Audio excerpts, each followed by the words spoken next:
Y quiero comentarles que nos está acompañando hoy día, lo voy a dejar aquí arriba, Francisco Inostroza, desde Chillán. Ya, sí, Francisco, si quieres te presentas tú. Ya, sí. Hola, hola, ¿se me escucha bien? Sí, sí. Ya, genial. Ya, hola a todos, todas y todos. Mi nombre es Francisco Nostroza, soy estudiante de psicología, estoy haciendo mi proceso de práctica, ya voy en mi último año y voy a estar participando junto a ustedes en este kit socioemocional. Espero que les sirva mucho y puedan sacarle provecho. Eso. Bacán. Francisco es en gran parte responsable ahí de gran parte del contenido que está colgado en plataforma. Así que debo darle ahí los créditos al querido Francisco. Y bueno, mi nombre, como saben, es Marcelo Navarrete. Y, a ver, bueno, a manera de introducción, comentarles que Kit Socioemocional nace como una iniciativa de los jefes de carrera. Este es un curso que está pensado y está articulado desde la academia, pero que de alguna manera tiende a nivelar competencias que son de tipo transversal. Pase nomás, dale nomás. Bienvenida. Y, ya lo que les decía, viene de una necesidad de los jefes de carrera porque el año pasado y parte del año anterior empezamos a abordar estos temas de sociología, pero igual esos cursos como fueron montados como muy rápido, adolecían un poco del elemento práctico, del elemento vivencial, bastante teórico. Y bueno, eso decantó en que los jefes de carrera empezaron a ver, bueno, sí, ya, tomamos conciencia de las variables, sabemos de qué se trata, sabemos que tenemos que ser buenas personas, pero ahora, ¿qué hago? Porque estoy recibiendo estudiantes con dificultades específicas, dónde derivo, cómo puedo intervenir, no puedo intervenir, qué va a pasar o qué sucede con los estudiantes que se levantan de su silla a media clase y salen hablando por teléfono desde la sala misma. ¿Qué digo? ¿Qué hago? Es muy de universidad. Bueno, y así muchas otras cosas. Lo contamos ya casi como anécdota con Francisco. Un profe de otra universidad pública y estatal regionalista, de otro lado, que llegó a tomar un certamen de carnicero. Porque, sí, tú tienes la y le dijo, bueno, yo vengo con delantal blanco, vestido de carnicero porque va a correr sangre. Entonces, cuando tenemos ese tipo de evidencias de un estudiante que está estresado, que está decidiendo si deja o no deja si vota o no vota el ramo, si congela o no congela, síntomas depresivos mayores, finalmente si quito o no me quito la vida. En función de o sea, independiente de que suene fuerte, eso es una realidad que vivimos hoy en día. Más aún ya en esta temporada donde la presencialidad en algunos casos nos llegó de choque y no ha habido un proceso adaptativo como muy amigable que digamos, no digo solo a nivel universidad, sino que a nivel de sociedad. No digo con esto que todo lo que vivimos sea malo. Yo mismo aquí veo a los estudiantes que de pronto la pasan chancho, corren, caminan, fuman, conversan, cantan. Yo he tenido sentado aquí estudiantes guitarreando toda la mañana. Como mi oficina está justo aquí arriba, los cacho a todos. Entonces, insisto, o sea, independiente que el panorama que estoy contando puede sonar catastrófico, creo que la realidad tampoco en su globalidad no lo es. Sin embargo, sí es necesario tirar algunas líneas respecto a la socioemocionalidad de la sala de clase. Y creo que ustedes están aquí porque les gusta el tema también. También siempre lo decimos con Francisco, aquí estamos los buena onda. En general, los que se inscriben en estos cursos son las personas que somos más sensibles a estas variables. Pero las personas que no son tan sensibles, los que no son tan simpáticos, tienden a no tomar estos cursos. Son precisamente aquellas personas que no hacen falta. Pero es mejor partir con las personas de la onda para que empecemos a contagiar un poquitito al resto de cómo se van haciendo las cosas de acuerdo a los tiempos en los que vivimos y con las estrategias que en realidad necesitamos en nuestra universidad. Eso, no sé. Antes de comenzar, ¿alguien quisiera comentar algo respecto a lo que estoy diciendo? Si están de acuerdo, si no están de acuerdo, me quieren complementar, de acuerdo a la vivencia que ustedes tienen también en su programa. ¿No? ¿Están de acuerdo? ¿Sí? Ya, maravilloso. Hay personas que no conozco, me gustaría saber quiénes son. Ya, sé que Camila, me acuerdo de Camila, pero de Cristian, sé que está Cristian. ¿Sebastián está? No vino Sebastián. A Sebastián solo lo conozco por WhatsApp. Sebastián sí. Sebastián sí. Entonces me gustaría saber quiénes son. ¿Partamos por acá? Bueno. Mi nombre es Angélica Tomás, soy psicóloga del ARS. Vale. Ahí está. Mi nombre es Camila Villa, soy profesora de matemáticas y realizo acompañamiento académico en el PAS. Caterina Muñoz, soy profesora de biología y realizo acompañamiento en biología en el PAS. Vale. Mi nombre es Francisco Bocas, soy profesor de inglés del AESPAS. ¿Apellido? Bocas. Bocas. Súper. Juan Navarrete y acompañamiento en el área de matemática en un caso. Bacán. Hola, mi nombre es Isabel Benito, profesor de matemáticas, también pertenece al programa base AES. Sí. Copy paste. Mi nombre es Alex Chainos, soy quien realiza los acompañamientos de física para el programa. Tú sí habías estado. Sí. Pero tenías. No sé por qué no te reconocí. No, bueno, cosas mías. Sí, sí, ok. Bueno, ya todos sabemos quién es.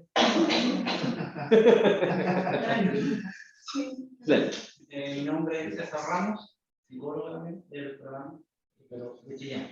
De Chillán, súper. Mi nombre es Pablo Rodríguez, soy psicólogo y trabajo como encargado de los monitores fases del programa.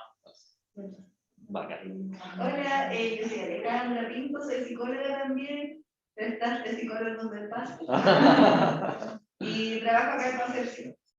Bacán. Además de ustedes dos, ¿quiénes más son de Chillán? Ustedes dos. Y también de Chillán. Ya, súper. Genial. No sé, lo estoy leyendo. Vamos a comenzar. Francisco, ¿tú ves bien la proyección? Sí, la verdad, esto como estoy en el celular la veo un poco pequeña, pero se ve bien, creo. Ya, súper. Lo importante es que ves. Les comento que estoy grabando la sesión, ¿sí? Porque esta sesión la voy a dejar anclada en la plataforma por si se interesa. La verdad es que va a ser medio largote, pero de pronto ahí uno sabe ubicarse en qué parte le interesó. La sesión está dividida en dos partes. De aquí a las 9, perdón, a las 10 y media, un cuarto para las 11 va a pasar un break de unos 15 minutos, aprox. Y estamos partiendo con un desfase de 45 minutos. Claro, tipo 11 más o menos. Vamos a tener ahí un break.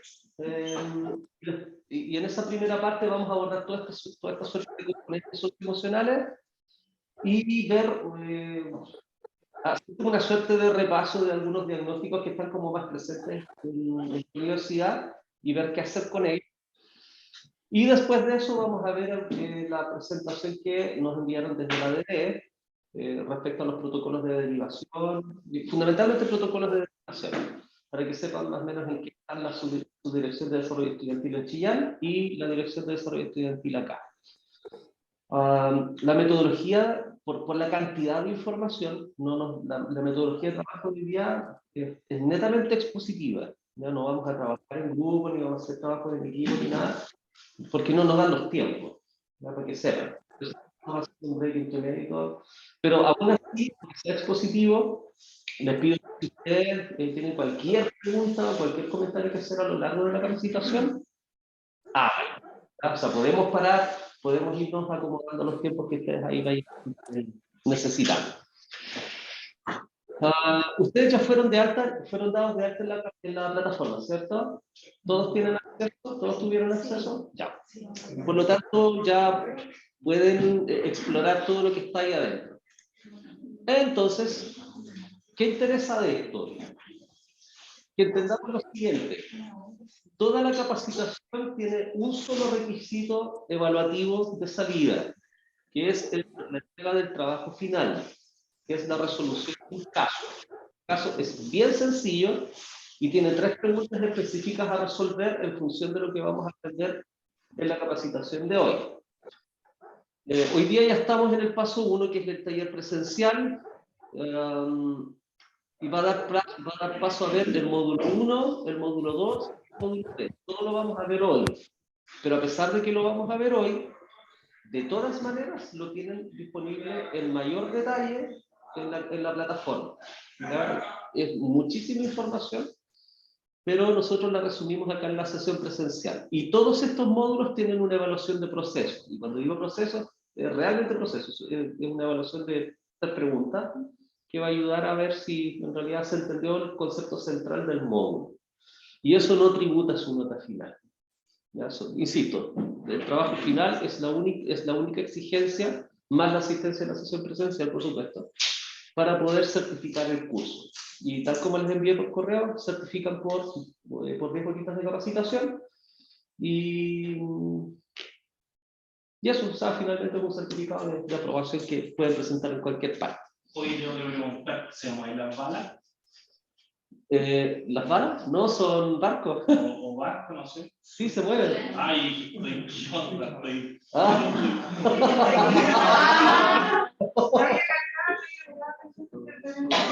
Sí, se mueven.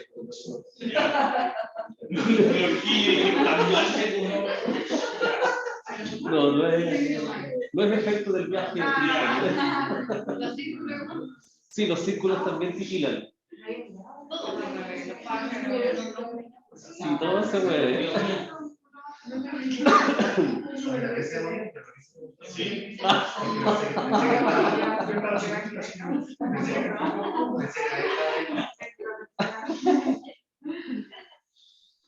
Ya, entonces, me voy a ir al tiro a la introducción.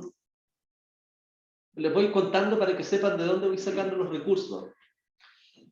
Ya, lo primero es comprender al menos de manera básica qué es la socioemocionalidad, pero ya no como la vimos en pandemia, sino ya un poquito más aterrizado lo práctico. Voy a apagar la luz para que puedan ver mejor. ¿Ahí sí? Ya, súper. Si les da sueño, prendo la luz.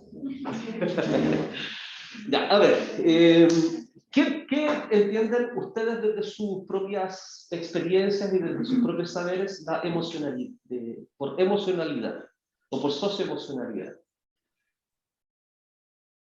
¿Qué creen ustedes que es? Por emociones y sentimientos que podemos representar y visualizar en un entorno, cuando nos estamos más gente. Súper. ¿Quién complementa eso? ¿O están de acuerdo con su colega? Es como la capacidad igual de poder vincularme con mi entorno, pero no solo desde lo objetivo, desde lo que está bien, sino que también desde lo emocional. Tratando de sentirme bien con lo que hago, pero tampoco pasando por ese lado. Perfecto, ya.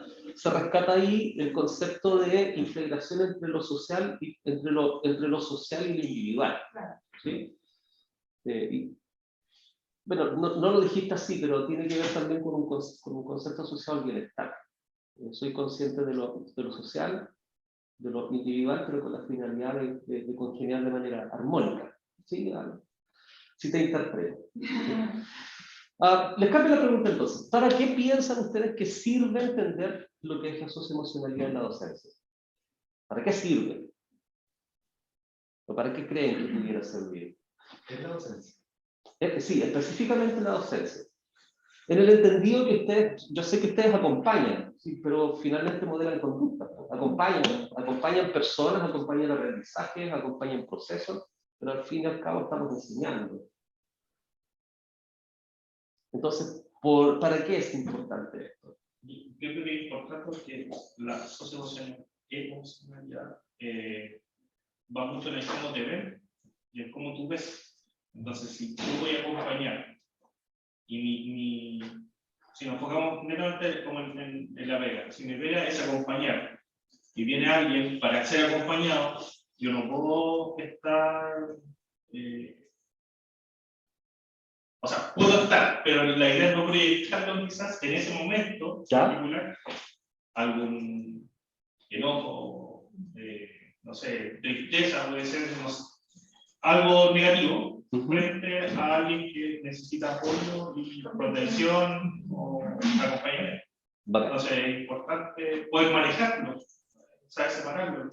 Ya, bueno, ¿están de acuerdo con Cristian, no? Sí. ¿O Sí, les es gusta? curioso como el ámbito que le da a Cristian, Sí, porque yo lo pensaba más como con respecto a la emocionalidad del estudiante, cómo nosotros recepcionamos la emocionalidad del estudiante. Pero Cristian igual pone en la palestra cómo estamos nosotros, cómo nos sentimos nosotros frente al momento que vamos a acompañar, lo que vamos a hacer aquí. Y es súper cierto que dice él, nosotros igual tenemos que ser como conscientes de lo que estamos sintiendo para poder, como dice él, no proyectar nuestras frustraciones o nuestras rabias o lo que tengamos en la cabeza con los estudiantes o en ese momento. súper. Sí, muy buena perspectiva.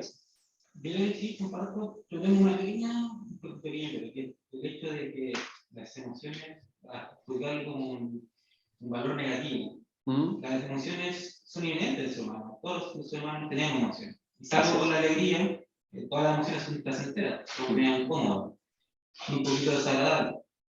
Yo no me despierto de la mañana diciendo, uy, qué rico, me siento enojado, sino que por lo general son placenteras, pero son parte de nosotros. Entonces, cuando la empezamos a poner como etiquetas negativos, ya nos predisponemos a no lidiar con ellos. Y esto es fundamental para poder nosotros trabajar nuestras emociones y también cómo las hacemos o cómo lidiamos con ellas en interacción social. Consiste en eso, en trabajarlas, en abordarlas, hacernos cargo de ellas, no ocultarlas, no esconderlas bajo la alfombra, sino que abarcarla, acogerla, pero también en un contexto sano donde precisamente no pase, como dice Cristian, que el estudiante nos ve ahí enojado, triste, pero más que esconderlo, tenemos que hacernos cargo de ello, pero en un contexto sano, en un contexto saludable, y donde también sea seguro. Súper. Tremenda reflexión, ¿eh? Bacán. Camila, ¿tú querías decir algo?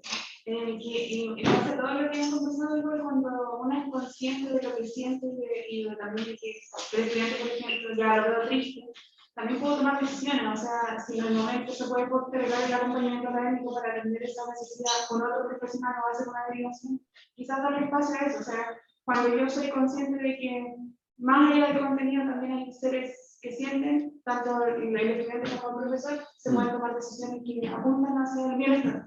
Súper. De ahí sale la idea entonces, que también hemos tratado de reforzar en este tiempo, de que somos seres humanos acompañando a seres humanos. Somos seres humanos enseñando a otros seres humanos. Y a veces perdemos esa perspectiva. Y es parte del sesgo del docente también, porque parte importante de la labor de quien acompaña, de quien, no sé, terapea, de quien enseña, etc. Todos los esfuerzos se vuelven en el otro.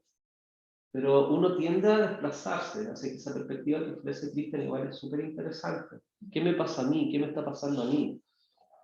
Cuando vengo, no sé, de Chillán para acá, urgido, si se roncea o no se roncea el auto, si llueve o no llueve, si me pillo un taco o no me pillo un taco, si llego apurado, si llego tranquilo, no sé, si tuve una discusión con mi colega en la oficina y después me toca acompañar o me toca hacer clases, o sea, todo eso tiene un impacto en nosotros y en el cómo también nos acercamos a las otras personas, cómo nos vinculamos con la otra edad, como dice ahí la sociología. Por lo tanto, este componente socioemocional es una cuestión súper integrada, no la podemos separar, ¿no? Porque de por sí somos seres gregarios, a la base. Bueno, están aprobados entonces. Ok, entonces, sí, efectivamente estamos en tiempos que demandan nuevas prácticas, no sé si efectivamente nuevas prácticas, pero sí repensar cómo estamos haciendo o cómo estamos creando universidad. Estas preguntas que están acá vienen también de la mano de la creación del curso. ¿Cómo podemos potenciar los aprendizajes de alguna manera en la sala de clases si efectivamente los estereotipos de género influyen o no influyen en nuestro acto diario? Eso es una variable que está estudiadísima a todo esto. Hoy en día se están lanzando políticas, bueno, no hoy en día, en realidad ya llevamos como 15 años con el famoso marco para la buena enseñanza para los profes, donde se guía, sí o sí, a que los profesores tomen conciencia de que los estereotipos de género sí influyen en la calidad de aprendizaje y en la forma de hacer docencia. Ejemplo concreto, hay docentes que tienden a dar más oportunidad de participación a las mujeres que a los hombres. O al revés, más a los hombres que a las mujeres. O hacer participar más a aquellos que están sentados en las primeras 3 filas versus los que están de ahí para atrás. ¿Sí? Y de eso hay, para poder hacerse cargo de eso, hay estrategias específicas muy fáciles de implementar. Pero lo importante y lo fundamental al principio es tomar conciencia de que sí están presentes los estereotipos de género en la sala de clase. Y hoy en día, no recuerdo bien la cita, que también se estudió en Santiago, virtualmente, donde habían salas de clase con docentes que presentaban algunas conductas de tipo xenófobas y homofóbicas. Entonces tenían compañeros, tenían estudiantes que eran de la comunidad LGBTI y en igualdad de condiciones de pronto levantaban la mano para opinar y siempre le daban la oportunidad de opinar a la persona que era de la comunidad LGBTI. Entonces eso, si bien es cierto, en lo práctico pudiera no tener importancia, pero que te toque a ti opinar primero también afecta la motivación. También deja una huella emocional que es invisible, pero finalmente tiende a estar vinculado con estos factores de género. Es un tema bastante interesante por lo demás. Entonces, ¿qué hacer si presencia de regulación emocional en la sala, si necesito diversificar, si necesito incluir, si me cuentan algo personal o si necesito derivar un caso particular? Sé que el programa PASE tiene que ver mucho con el persona a persona, y es muy probable que ustedes estén más expuestos a que les cuenten cosas personales en comparación con los docentes, en comparación con la academia. Y es bueno que tomen conciencia también de que esto se le dice a los que se le está empezando a decir a los docentes. Si un estudiante X, no sé yo, profesor de ciencias, que tiende a ser como visto, el profe de ciencias, muy educado, los matemáticos, los profes de ciencia, o de las carreras más ingenieriles, que tienden a ser un poquitito más impersonales que las carreras de las ciencias sociales per se.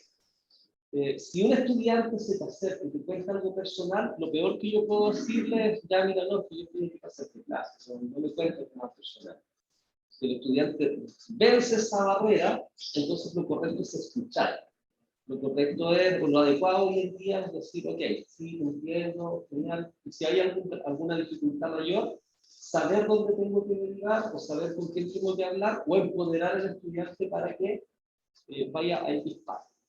Ese es el foco de la capacitación. Y ese concepto quiero que lo mantengan en mente, porque lo que nos interesa es que se propicien aulas de bienestar. Bienestar en el sentido de que queremos que docentes, o la comunidad, los docentes, administrativos y estudiantes, se sientan bien viniendo a la universidad. Más allá de la lata que dan las tempranas. ¿Sí? Pero al llegar a la universidad no pueden haber climas maltratantes. Finalmente es eso. La cosa tiene que propender a que tenemos que tener climas un poco más contenedores, más empáticos, más oidores. Pero esto tiene que ver no con la capacidad de, ya sí te escucho, no, es una actitud. Nos nace de construir una universidad que propenda hacia el bienestar de las personas. Y finalmente eso tributa a los perfiles de egreso. Y en un modelo como el de nosotros, centrado en los estudiantes, finalmente el foco está exclusivamente en lograr mejores resultados de aprendizaje.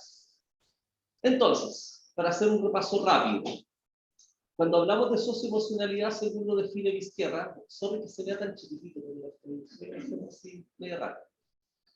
Como lo define Vizquerra, dice que es una capacidad para tomar conciencia de las propias emociones y también la de los demás, como bien dijeron ustedes.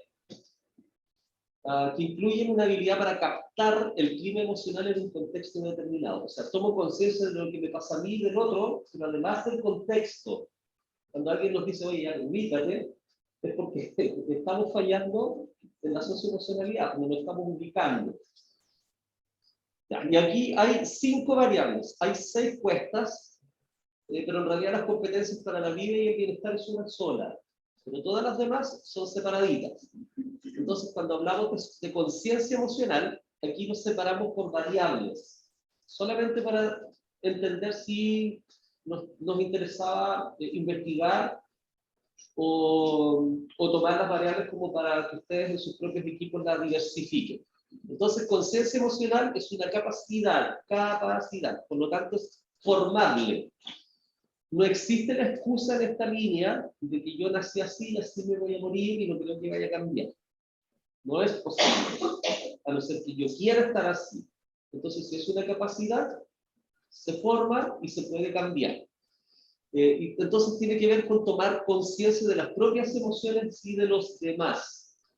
Y siempre lo decimos, si yo no soy consciente de lo que yo siento, entonces es muy difícil tomar conciencia de lo que pasa en el entorno. Siempre parte por mi propio crecimiento personal.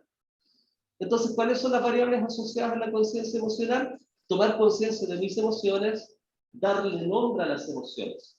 Hoy en día tenemos estudiantes que confunden el hambre con ansiedad, confunden la tristeza con ansiedad, confunden el desagrado con la ansiedad, etc. O sea, para todos ellos, no es que estoy ansioso, no es que siento ansiedad.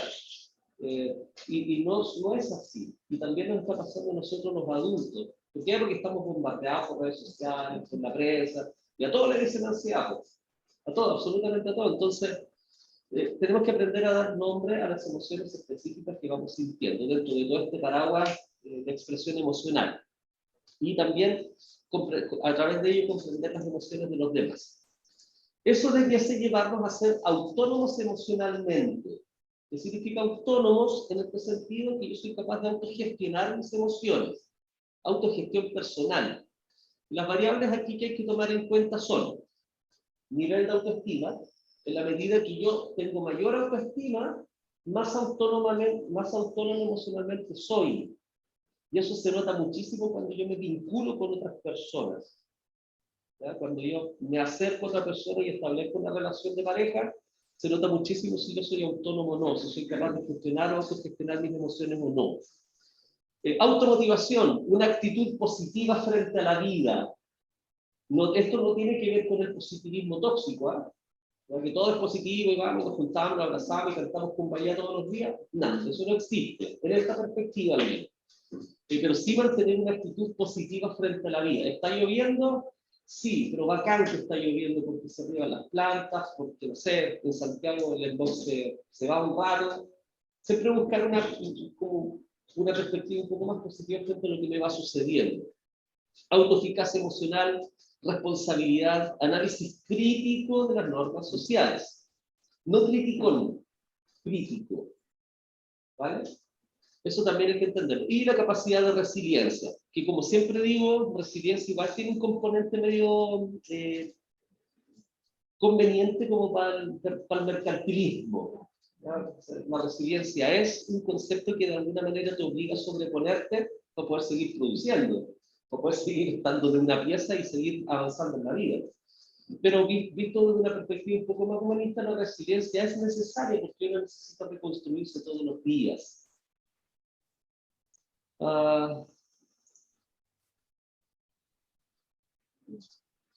¿Hasta aquí cómo vamos? Díganme ustedes, ¿sí? Ya. Regularse. Y aquí nos caemos la mayoría, la verdad. Me incluyo. Regularse emocionalmente es una habilidad, es una capacidad, en realidad, es una capacidad no fácil de lograr. Las personas que se regulan emocionalmente generalmente adquieren esa habilidad los primeros 12 años de su vida. Las estrategias básicas, las estrategias base. De ahí en adelante es puro andamiaje, es puro ensayo y error. ¿Ya? Pero es importantísimo entender que los primeros 12 años de vida están anclados a esto. ¿Qué significa? Tomar conciencia entre la interacción, emoción, cognición y comportamiento. ¿Qué significa eso? Creo que no ando con plumón, debía traer mi plumón. Pero a ver, esa interacción que dice emoción, no me digan que tiene plumón. Excelente. La interacción entre emoción, cognición y comportamiento. Falta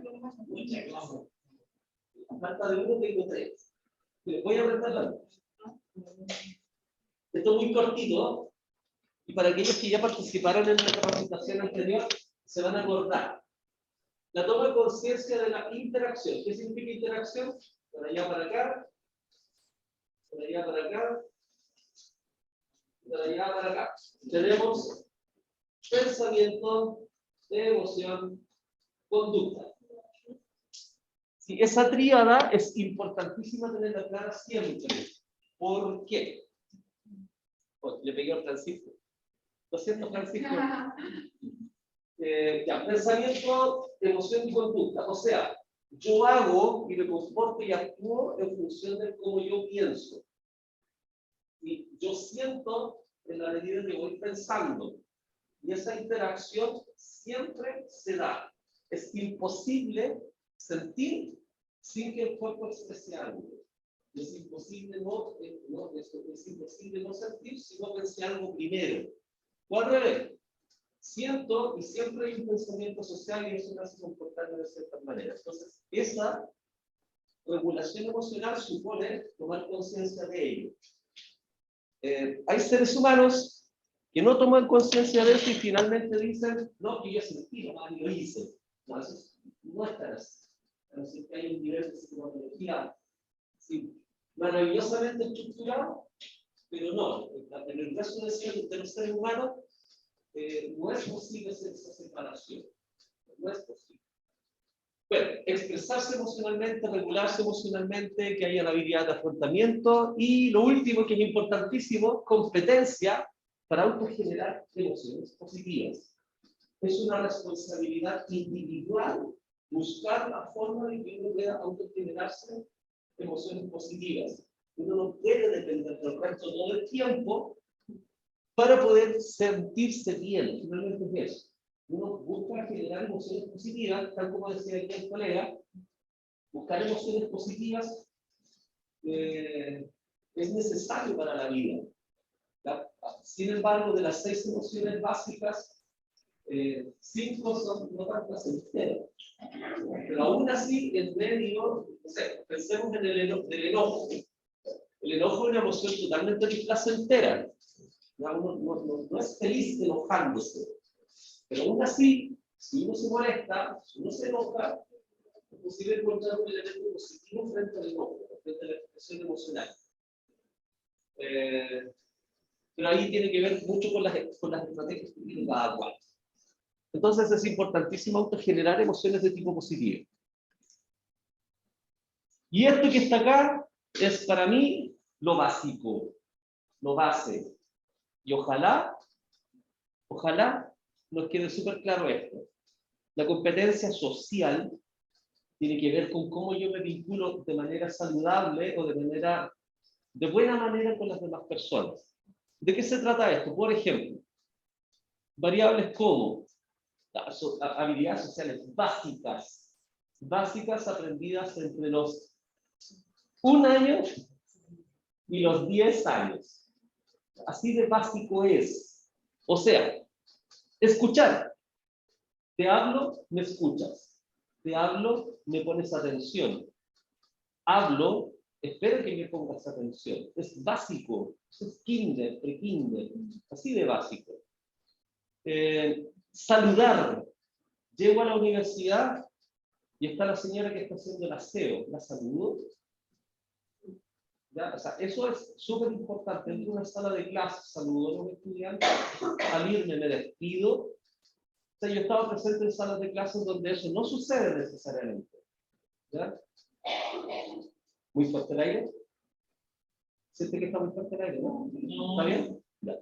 Cualquier cosa me dice, le puedo bajar la temperatura.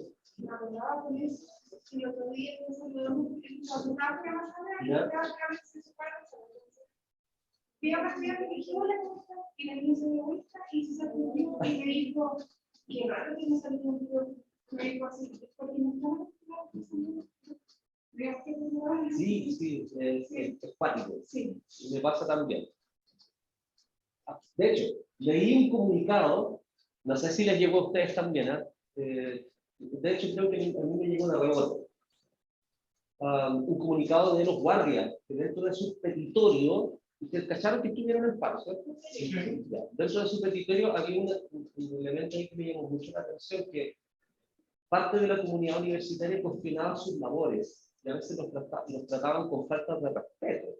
Y ellos estaban pidiendo, en su territorio, ser tratados como seres humanos dentro de la universidad. O sea, a ese punto. Entonces, desde esa perspectiva, bueno, tengo el privilegio de entrar en auto a la U, pues, debo decirlo. Entonces, cuando llegue dentro de la U, al menos me preocupo de frenar, abrir mi ventana y saludar. Bajo esa perspectiva, súper impersonal. Entonces, se trata de eso mismo. ¿Ah? Estamos comentando que de repente no es que uno aprende, yo aprendí también estas normas sociales de respeto hacia los otros. Exacto. Pero en la vida cotidiana, depende del lugar, el contexto, estas normas se van diluyendo. Será por la masa, la cantidad, lo impersonal que se vuelve el trato. Claro. Porque de repente a mí me ha pasado que yo trato de saludar a alguien y no me miran, no saludo. Entonces, a veces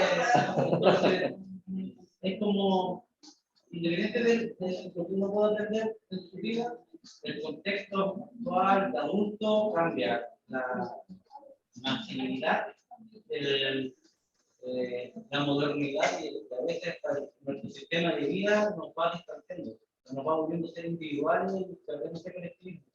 Sí, es totalmente cierto. Pero ¿sabes qué? Yo valido totalmente tu postura, ¿no? Pero finalmente si uno deja de hacerlo, independiente de que a uno lo saluden o no lo saluden, si finalmente uno deja de saludar, va reforzando la misma conducta. Entonces lo adecuado, lo más que lo adecuado, lo aconsejable es que aunque no le saluden, mantener la postura de él. Porque siempre hay alguien que está mirando, porque siempre hay alguien que está escuchando, y dice, ah, ya, se saludan. Y no todos tienen formado esto. Y se aprende, y así se construyen los climas laborales a la larga. Así se construyen, a punta de ejemplo. Bueno, sí, efectivamente hay gente que a mí no me saluda, pero no porque me caigan mal o yo les caiga mal, sino que uno saluda como que me miran. Me saludo, pero no dicen nada. Entonces, ¿qué dicen? No está instalada la competencia social básica. ¿No? ¿Alguien? ¿Tú le das la? Sí, es que recordé que dijiste que era una habilidad que si bien se desarrolla en los primeros años, a veces el contexto donde nace y crece una persona no está acostumbrada a esa normativa social de cómo actuar. Sí. Pero aún así creo que igual podría aprenderse porque por algo tiempo, por ejemplo, incentiva a que el niño se vaya a salir, para que se socialice, para que conozca otras realidades, para que vaya creciendo. Si lo que no aprende en la casa, lo va a ir aprendiendo de otra manera, a lo largo de su vida, en la universidad. Sí, piensen en la educación básica, puntualmente la básica. Supongamos que yo crecí en un contexto donde efectivamente mis viejos se levantan, no saludan a nadie, yo salgo de la casa, no estoy ahí, no me despido, pero llego a la escuela, y en la escuela, ¿qué es lo primero que te piden hacer? Saludar. Entonces, finalmente, igual estoy expuesto a una norma social, buena o mala, ¿sí? Asociar sometimiento, no asociar sometimiento, da lo mismo, pero está explícita esa norma social. Ya, entonces, despedirse, dar las gracias, la capacidad de pedir un favor, la capacidad de agradecer, ¿ya? De agradecer, de ofrecer disculpas. ¿Sí? Ahí es muy de leer esta cuestión. Hay como 4 palabras difíciles, las 4 palabras más, o frases más difíciles. Esternocleido mastoideo, papalapapito, ¿sí? Y discúlpame. Son las 3 palabras más difíciles de la humanidad. Bueno, ofrecer disculpas es una habilidad que no podemos dejar de lado. Si me tiras patas, tengo que pedir disculpas. No hay opción. Uno tiene que reconocer, finalmente. y mantener una actitud dialogante. También esto es importante, porque nos pasa a veces como docentes que nos queremos ir de la sala. O estamos como yendo por otro lado. Entonces, nos toca un estudiante, si el profesor puede hablar con usted, sí, dime. O sea, lo miro, pero mi postura corporal está en dirección a la salida. Y eso no es la posición de escape. Finalmente tiene que ver, oh, disculpa, de nuevo le estoy pegando a Francisco. Lo siento, Francisco. Bueno, finalmente tiene que ver con eso. ¿Cómo está mi postura corporal? ¿Cómo está si es coherente lo que estoy diciendo con mi cuerpo o no? Prevención, mira acá abajo. Prevención y solución de conflictos. Si soy o no capaz de anticiparme al conflicto.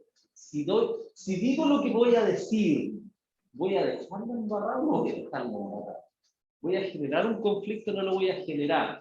Ahora, si ese conflicto moviliza, pues ese conflicto de alguna manera tensiona momentos con un fin específico, está bien. Pero si la voy a tirar por solo tirarla, entonces estoy careciendo de una conducta prosocial. Y también de resolver el conflicto. Una de las formas de resolver el conflicto, si yo estoy metido ahí, es preguntar, ok, sí, ¿tú piensas que me equivoqué yo? Sí. Veamos, sí, la verdad que hice esto, pude haber hecho mejor, te pido disculpas. Te ofrezco disculpas, no te las pido, te ofrezco mi disculpas. Y se acaba el conflicto a veces. La gente lo único que espera es que ofrezcamos conflicto. No dice, no siempre. Qué terrible. Ya, y las competencias para la vida y para el bienestar tienen que ver con adoptar, esto es lo último, adoptar comportamientos apropiados y responsables para organizar nuestra vida.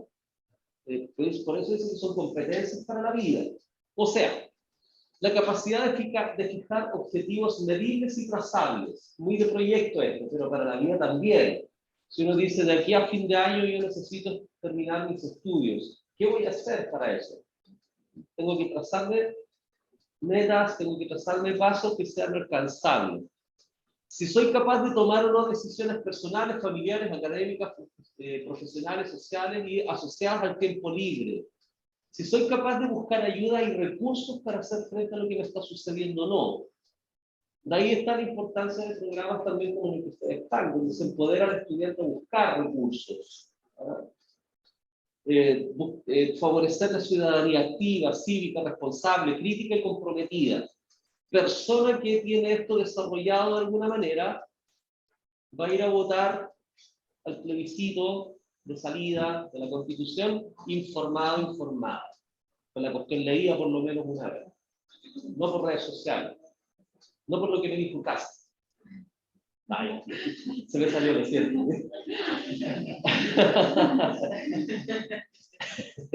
Bueno, o chanco. Bueno, en definitiva, yo mismo tomo el documento, lo leo y voto en conciencia, ¿sí? Si voy a opinar del gobierno del presidente Piñera, del expresidente Piñera y del actual presidente Boric, lo hago también con conocimiento de causa, sabiendo qué está pasando. Eso es ciudadanía activa, ciudadanía reflexiva. Ser capaz de mi bienestar subjetivo. ¿Gozo conscientemente de lo que estoy viviendo o no? ¿O estoy triste activamente, sabiendo que estoy triste por este motivo, por este otro, y lo gestiono? Eso también es importante saberlo. Esto me hace enojar constantemente. ¿Cómo lo gestiono? ¿Cómo me hago cargo de ello? Y finalmente, el último concepto que tiene que ver con el fluir, con el estado, conseguir el estado flow. Esto también hay unos estudios que hablan del estado flow en el aprendizaje, pero el fluir tiene que ver con dejarse llevar. Soy capaz de dejarme llevar positivamente o adaptativamente por lo que me dice el contexto. Refuerzo el contexto de adaptativo o asociado al bienestar. A propósito de fluir, les comparto un diálogo que escuché ahí afuera mientras iba caminando. Yo soy rezado, ¿no es cierto?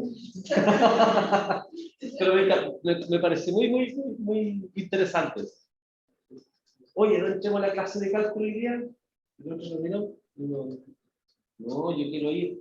No, pero nos vamos a comer unos tocomplas fuera de una chera. Oh, qué buena, ya vamos. Ahí tenemos una persona que, claro, se dejó fluir. Po. ¿Qué motivación eso del tocomple con la cena, ¿cierto? Pero finalmente es adaptativo o no es adaptativo. Pero ahí hay una capacidad, sí, ¿quién no la hizo? Capacidad de ver qué está pasando en el contexto con el grupo humano. Ya, todo eso, finalmente para tomar conciencia de que la socioemocionalidad es mucho más que un concepto. Tiene que ver con capacidades que son formables a través de la vida. Y a pesar de que yo les dije que habían algunas que se formaban en periodos críticos de la vida, son formables a través de la vida.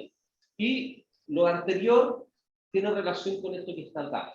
Cómo yo tomo conciencia de que si estoy quemado o no estoy quemado en la pega. Se van a relacionar, y no solo en el trabajo, también a nivel académico. Hay estudiantes que, si bien es cierto, no tienen una condición remunerada, pero sí están padeciendo el síndrome del burnout. Desmotivados. Veamos acá, pues, miren. Cansados físicamente, desmotivados, deteriorados emocionalmente, resistentes, con bajos niveles de tolerancia y de compromiso. Si está eso reflejado en el trabajo a nivel académico o a nivel estudiantil, entonces estamos en presencia al síndrome del burnout o del quema. Y para eso también es necesaria la conciencia emocional, la extensión emocional, la identificación y todas aquellas variables que aprendimos para atrás.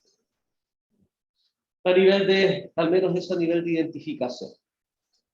¿Qué sensación les queda después de, de todo lo que le acabo de decir?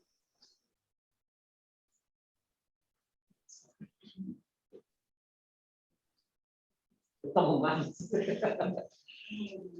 Ya, no sé, ¿les parece? ¿Lo conocían? ¿Lo sabían? ¿Complementaron algo?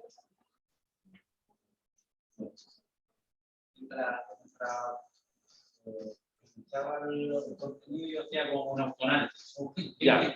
¿En qué punto estoy yo? Y claro, ahí por el comentario que me cuestioné cuánto he ido perdiendo de prácticas que yo tengo. Sí. De buenas prácticas sociales que tengo y cómo no olvidarlas, porque a veces es súper fácil. O sea, fue muy fácil que uno lo aprende, pero es súper fácil en poco tiempo ir perdiendo. Entonces, ¿cómo no perderlas? Mencionaba al principio que los docentes que asistan a este curso generalmente son los que ya tienen estas habilidades. Pero ¿qué pasa? ¿Qué pasa con los que no las tienen? ¿Cómo invitarlos a que participen? ¿Cómo invitarlos a que de alguna forma las quieran eso? ¿Cómo invitarlos a que se pierdan el miedo a socializar muchas veces? Entonces, reflexionaba mucho sobre eso. Para eso tienen que pasar varias cosas que escapan a mi control, por lo menos. ¿Sí? Escapan a mi control. Yo tuve que aprenderlo aquí en la universidad, porque igual me daba la sensación de que era un tema que tenía que ser transversal en la universidad, pero que no todo el mundo enganchaba. Pero para eso tienen que darse políticas institucionales. Tiene que haber un eje transversal que diga, mira, para hacer clases, esto es lo mínimo, esto es lo básico, no solo a nivel conceptual. O sea, el que quiera hacer clases en la universidad X, en nuestra universidad, tiene que tener estas habilidades instaladas. O al menos manifestar la predisposición a aprenderla. ¿Ya? O sea, desde mi perspectiva debe ser así. Así como cuando se selecciona por una pega, pues, únicamente que no es de docencia, y se evalúan estas habilidades. Y si no están instaladas, al año siguiente te vuelven a evaluar y bueno, te contratan porque sabías hacer bien la pega, pero te echan porque te llevas mal con tus compañeros. Eso, desde mi perspectiva, tendría que estar fortalecido en la universidad. Y lamentablemente no se puede obligar a la gente a interesarse por estos temas. O sea, que no les gusta, no les gusta nomás, así como en el contexto en el que está. Ya, entonces, eso es el módulo 1. Son las 10:25, ¿sí? Yo creo que vamos a estar parando un minutito. ¿Ya? ¿Qué pasó?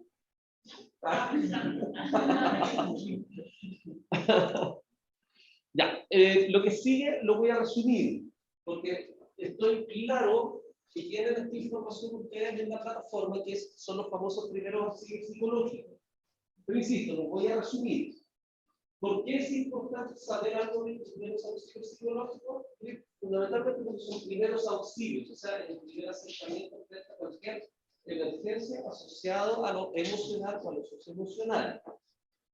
Pero insisto en que vamos a ver algunos elementos. Y creo que hay algunos que también los van a saber bastante bien. Voy a lo primero. Francisco, si a mí se me va algo de acá, te pido que también intervengas. Y así sin ningún problema. Vale, gracias. Voy a ampliar la letra. Se va a desconfigurar un poquito la plataforma, pero amplio letra, porque alcancemos a leer. Ya, los primeros auxilios psicológicos, tal como aparece ahí, ese es el foco de los primeros auxilios psicológicos. Nosotros no estamos en ese contexto aquí. Nosotros no estamos prestando primeros auxilios, pero hay herramientas de los PAPs que sí nos sirven para el contexto en el que estamos. Entre paréntesis, esto también hubiese sido útil saberlo a nivel transversal para la lamentable situación que nos ocurrió la semana pasada, antepasada. ¿Sí? Bueno, los primeros auxilios psicológicos están definidos como una técnica de apoyo humanitario para personas que se encuentran en situación de crisis, cualquier tipo de crisis, y tiene como objetivo recuperar el equilibrio emocional y prevenir el desarrollo de secuelas psicológicas de cualquier tipo. O sea, una persona perdiendo el control durante un evento o después de un evento. ¿Ya? Ese es el objetivo de los primeros auxilios psicológicos, tanto en la persona que está afectada como en mí. O sea, lo primordial acá es tomar conciencia de cómo estoy yo, porque si no tomo conciencia de cómo estoy yo, si yo estoy regulado, si yo estoy desregulado, si yo hago una mala intervención, un primer acercamiento, finalmente me transformo en parte del problema, no de la solución. Y eso es doblemente problemático a nivel transversal. Entonces, los primeros auxilios psicológicos tienen varios pasos que están aquí descritos aquí al ladito. Ahí sí. Nos preparamos, sabemos qué es escucha activa, sabemos cómo ventilar. Ventilar es respiración, aparece en B porque son como A, B, C, D, son varios pasitos. ¿Cómo categorizamos las necesidades? Si sabemos o no dónde derivar, y finalmente si psicoeducamos frente a lo que hay que hacer o no. Nosotros no estamos haciendo cargo de la preparación, de la psicoeducación, que es lo que estamos haciendo hoy día, y el resto de los pasos tiene que ver con el estudio y las prácticas personales. Y de aquí me voy a ir específicamente a la escucha activa. En un contexto de emergencia, ese paso debiera durar o debiera tomar aproximadamente entre 10 a 20 minutos para lograr una buena contención. Y esa contención tiene que ver específicamente con escuchar, no con hablar, con escuchar, o sea, lograr que la persona diga todo lo que le pasa, todo lo que siente, con la finalidad de que se pueda regular. O sea, uno se transforma como una esponjita que después, obviamente, tiene que decantar. No me puedo quedar yo con el problema. Bueno, en definitiva, es saber escuchar a la persona que se sienta angustiada. ¿Cómo lo aterrizo esto en la sala de clases? Porque no voy a estar 10 o 15 minutos escuchando lo que me dice cada estudiante en una sala.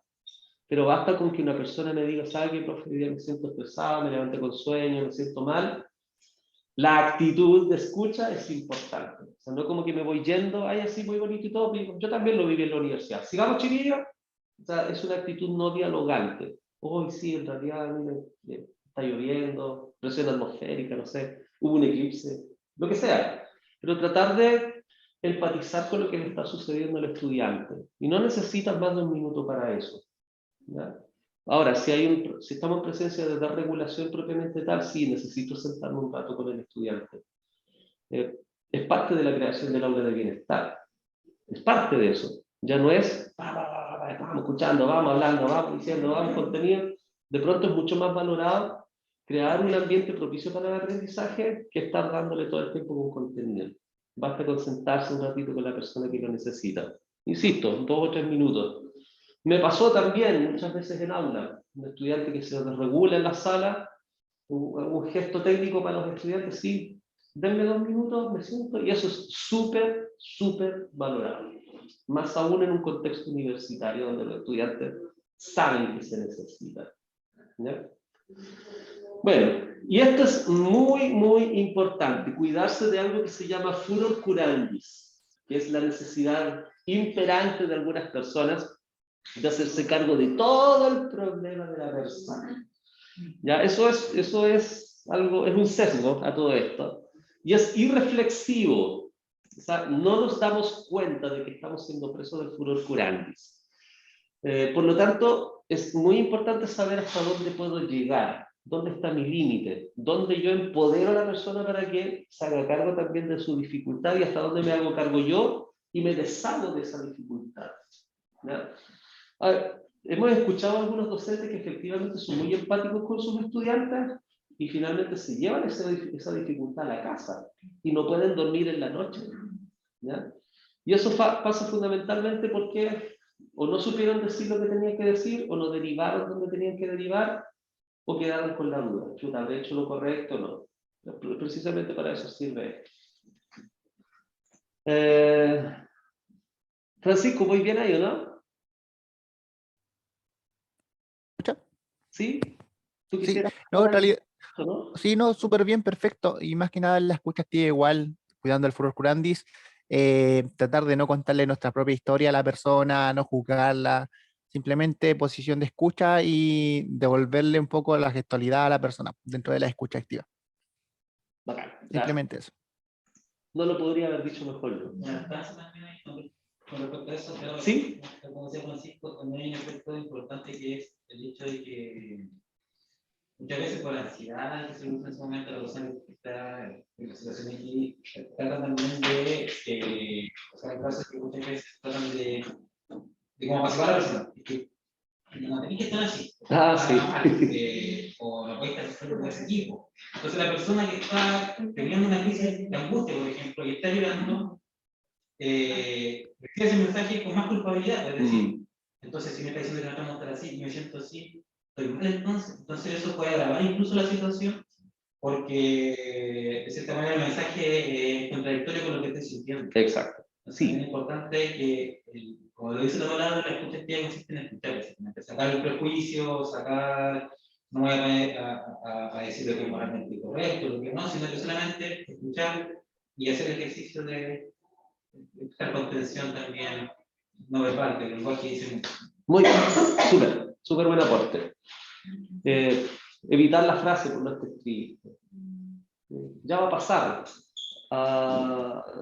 Creo que sí, está aquí. Acá abajo creo que hay algunas frases típicas. Lo que no hay que decir, mire, es que está aquí. Lo que no hay que decir.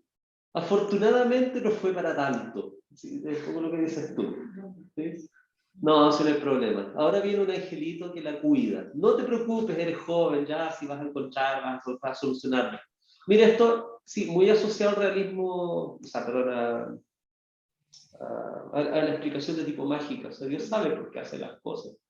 Efectivamente, hay personas que son súper creyentes y tienen esa forma de autoexplicarse las cosas, pero sigue siendo un terreno frágil sobre el cual pisar cuando yo estoy regulado emocionalmente. ¿Sí? O por algo nos pasan las cosas, bueno, por algo. ¿Por qué? O sea, me está pasando algo, no necesito encontrar razones, necesito que me escuchen. ¿Okay? No hay mal que por bien no venga, etc. ¿Sí? Son frases que hay que evitar decirlas. Lo que está arriba también, asociado a lo moral, no debería sentirte así.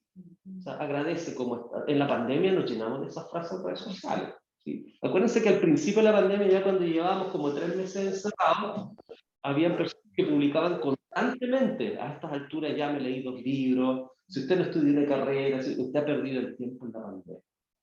Y había gente que se sentía súper culpable de eso.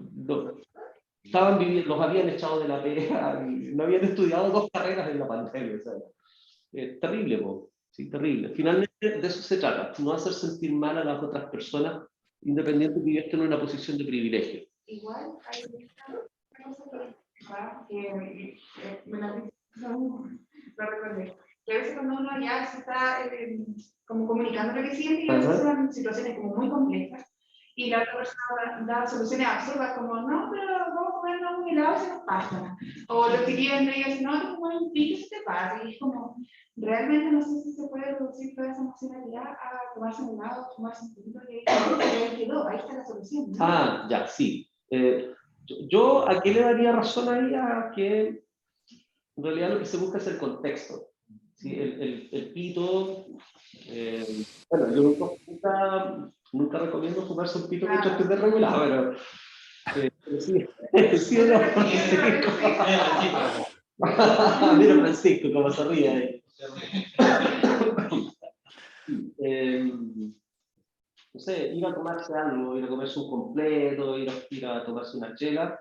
En realidad lo que se persigue es el contexto, no el hecho por sí mismo. Eso te ayuda a conversar, te ayuda a estar, te ayuda a cambiar de ambiente, te ayuda a cambiar de foco. Claro. ¿Sí? Pero no es que te estés haciendo cargo solo con el acto de, ¿no? Es el contexto. También tiene que ver con el hecho de que tratamos de funcionalmente como sociedad de esconder las emociones. Sí, Como de, sí, totalmente. Si tú estás triste porque no te la puedes, porque es un signo de debilidad social o cultural. Entonces, a la gente también, bueno, en temas de crianza y como también nos enfermedades, esto, claro, si tú eres una persona que está mal, tú quieres que esté bien, pero a lo mejor también tiene que pasar. O sea, si una persona en su unión familiar es lógico que se duela. Sí. Entonces, culturalmente como que tenemos esa contradicción y tratamos de siempre la gente también cuando no se le tiene que pues, ¿cómo esto para estar mal? Pero es que igual a veces nos pasa porque uno está acostumbrado, o sea, hay gente que da consejos sin pedirlo, entonces como que de repente uno cae en el error de decir, oye, pero podría hacer eso, oh, perdón, no me pedí que era el consejo. Pero igual hay uno dentro de las, yo creo que al finalizar una escucha activa, preguntarle a la otra persona, como, ya, ¿qué necesitas? ¿Que te siga escuchando? ¿Quieres un consejo? ¿Solo querías hablar? Sí. ¿Qué puedo hacer? Pero así como, casi como, ¿qué puedo hacer? Pero después. Sí, tienes toda la razón. Lo más importante de esto, asociado a la escucha activa, es preguntar. ¿Y qué necesitas que haga por ti? Y claro, hay gente que lo dice y es consciente de eso, no, solo necesito hablar, no te preocupes. O ¿qué suele decir la gente? No quiero nada. ¿Sí? Entonces, cuando la gente también dice, no quiero nada, yo puedo permanecer disponible de todas maneras. ¿Sí? Porque a veces las personas efectivamente no toman conciencia de lo que quieren. Decir, no quieres nada en este momento, pero estoy aquí. Sí, estoy disponible. Ya. Es más, yo lo que generalmente hago es eso. Ok, lo valoro, lo respeto, pero ante cualquier cosa quiero que sepas que estoy aquí, estoy disponible. ¿Sí?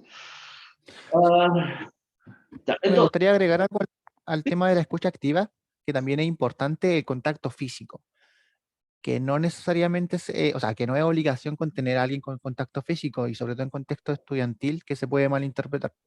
¿Ya? No es necesario contener a la persona tocándola o abrazándola, simplemente escuchándola. ¿Se me escucha? Creo que se me quedó. ¿Está bien? sí, Ya, perfecto. sí, se escucha bien.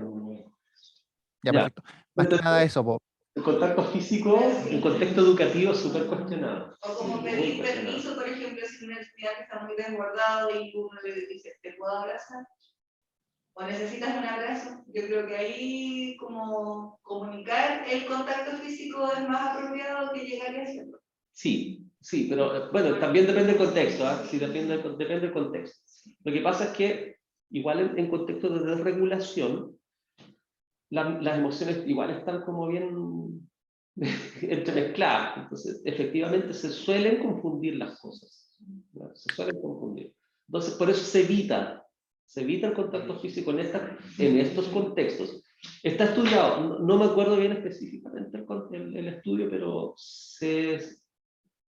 no me quiero casar con los resultados de él. Pero sí decía que en un contexto de vulnerabilidad, cuando una persona tiene un tacto así como muy sutil, así como muy de, oye, ya, pucha, se despiertan afectos muy intensos. Puede ser sobre todo cuando, por eso, si la persona está muy desregulada y no ha tenido a alguien como que le dé un sostén emocional en otro contexto, claro, Sí, se producen esas confusiones. Y que incluso hay muchos casos que también se han estudiado que, no sé, pues alguien asista a alguien en contexto de emergencia y pues terminan siendo pareja. Eso también sucede, pero precisamente porque el primer contacto de contención estaba ahí asociado a lo emocional. No digo que sea malo, ¿vale? Lo que estoy diciendo es que en un contexto educacional, en una sala de clases, no se recomienda eso precisamente por estos motivos, ¿no? Porque se generan confusiones. Y después ser funado es fácil. Así que... Funas conce, ¿no? Bueno, ventilación. Esto de B es súper importante. Esto lo voy a explicar muy rápido. Tiene que ver con estrategias de respiración. ¿Qué es importante entender de esto? Que la respiración que funciona, la respiración que es útil en este caso, es la respiración pragmática. Siempre favorecer que el estudiante o la persona que está desregulada tome conciencia que el aire siempre va a la zona baja del tórax, o sea, al diafragma. Nunca la respiración alta, siempre que abajito. Y favorecer esa respiración lenta y siempre medida. Francisco siempre lo explica, así como de manera muy práctica. Yo puedo tomar algo, un objeto rectangular, no soy profe de matemáticas, ¿no? Algo rectangular o cuadrado, y puedo ir diciendo, ya, respira junto conmigo, de aquí hasta acá, inhalamos, ya, bota. Ahora inhalamos de nuevo y botamos. Inhalamos de nuevo. Solo hacer ese recorrido una vez o dos veces, dependiendo del tipo de regulación que hay, o de la intensidad, más que del tipo. De la intensidad funciona bien. Por dos motivos. Porque la respiración produce vasodilatación y además produce relajación muscular. De por sí. Yo solo necesito meterle aire al organismo para que empiece a producir esa suerte de relajación. Y además, el mantenerse enfocado en algo visual ayuda a cambiar el foco. A mí me está pasando algo. Piensen que las crisis de angustia están asociadas mucho a la ansiedad. Los ataques de pánico y todo eso es un componente ansiógeno muy importante. Y la ansiedad se alimenta exclusivamente de pensamientos o de interpretaciones de la realidad. Entonces, si yo logro que la persona cambie el foco, el pensamiento que es invasivo, no es que se vaya propiamente tal, pero cambio el foco y tiendo a bajar un poquitito las revoluciones. Por eso es importante aplicar técnicas de respiración, o muy de película gringa. Bueno, sí, muy de película. Cuando hay alguien desregulado, se sienta alguien, ya, mírame, respiremos juntos. Y uno lo guía, y después bajemos. Ya, otra vez. Pero, y si mira para otro lado, no, pon tu atención en mí. Mira, respiremos juntos y basta con que hagamos esto 5 veces, 4 o 5 veces, y se cambia un poco el foco y después ya puedo seguir hablando. ¿Ya? O sea, la respiración funciona. Respira y respira. Entonces aquí les dejamos 2 técnicas que están asociadas a la respiración más un video. Y respecto a los PAPs, categorizar, aquí fundamentalmente tiene que ver con establecer prioridades. A veces sucede que hay más de una persona que está en una situación de riesgo, entonces tengo que definir quién la necesita primero con mayor urgencia, y además decirle a la persona o tratar de que la persona tome conciencia. Esto que está pasando es tan importante como lo otro, escoge una cosa primero. Hazte cargo, o hagámonos cargo de una cosa primero o de la otra. Lo que no hay que decir, me voy a enfocar en lo que no. Decidir usted cuáles son las necesidades de la persona. Error. Siempre empoderar a la persona para que ella decida. Lo que te está pasando es esto, sí, ok. Más esto otro, ya. ¿Qué es más importante? ¿Qué necesita resolver primero? También, no caer en la necesidad de querer resolver todas las cosas que le están pasando a la persona. ¿Ya? Acuérdense del furor curandis. Y algunas preguntas de tipo ya más, de tipo empática. ¿Cuál piensas tú que es el problema más importante que tienes que resolver primero? ¿Qué cosas te han ayudado en el pasado cuando has tenido que resolver esto mismo que te está pasando ahora. O sea, siempre, siempre enfocar a la persona en la realidad, no a nivel de pensamiento.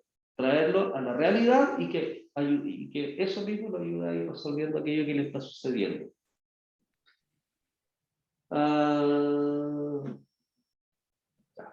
Y por último, la derivación, que es lo que vamos a ver después del COFI. Tomar conciencia de las redes de apoyo de las cuales dispongo. En nuestro caso, les pregunto, ¿con qué redes de apoyo contamos nosotros, los administrativos, en la universidad?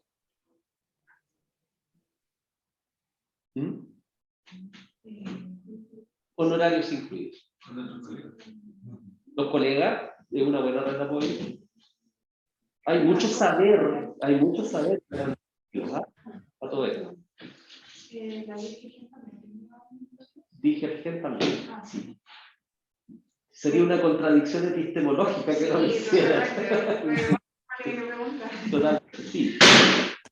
Oh, pero no se lo...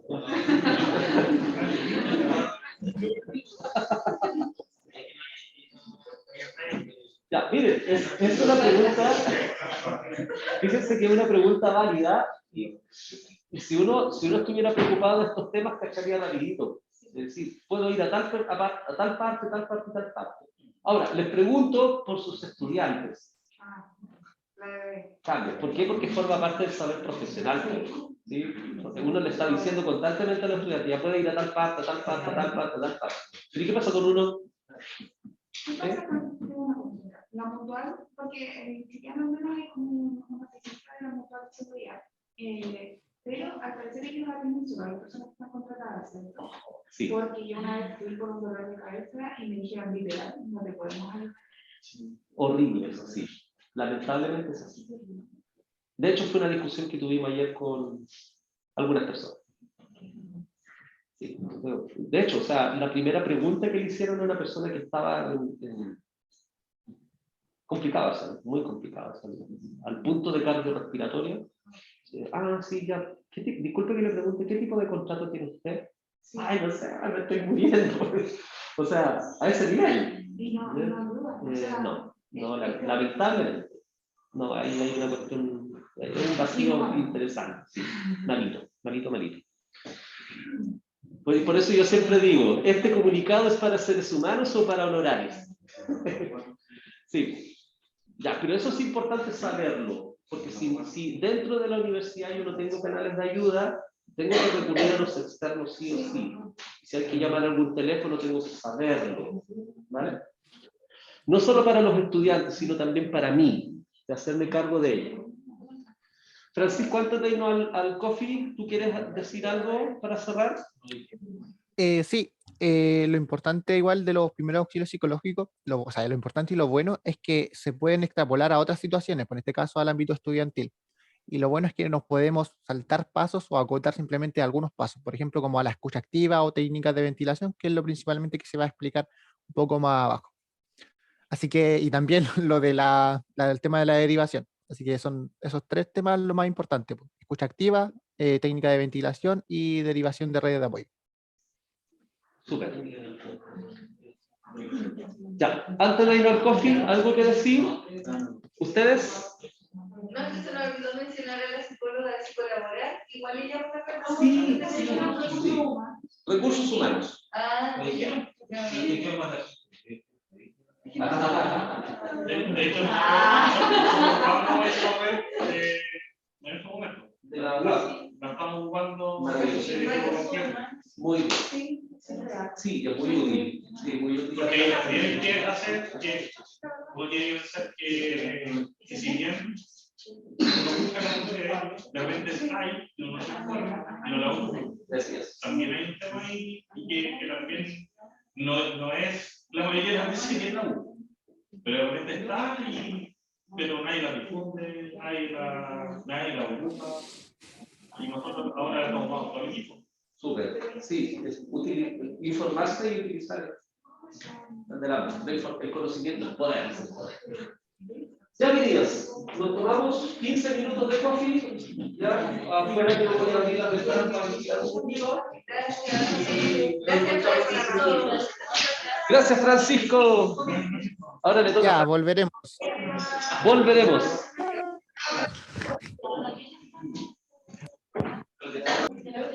Entonces ahí tú explicas directamente de qué se trata la segunda parte. ¿Ya? Ya. Ya, Francisco. Ahora sí. Hola, hola, ¿se me escucha bien?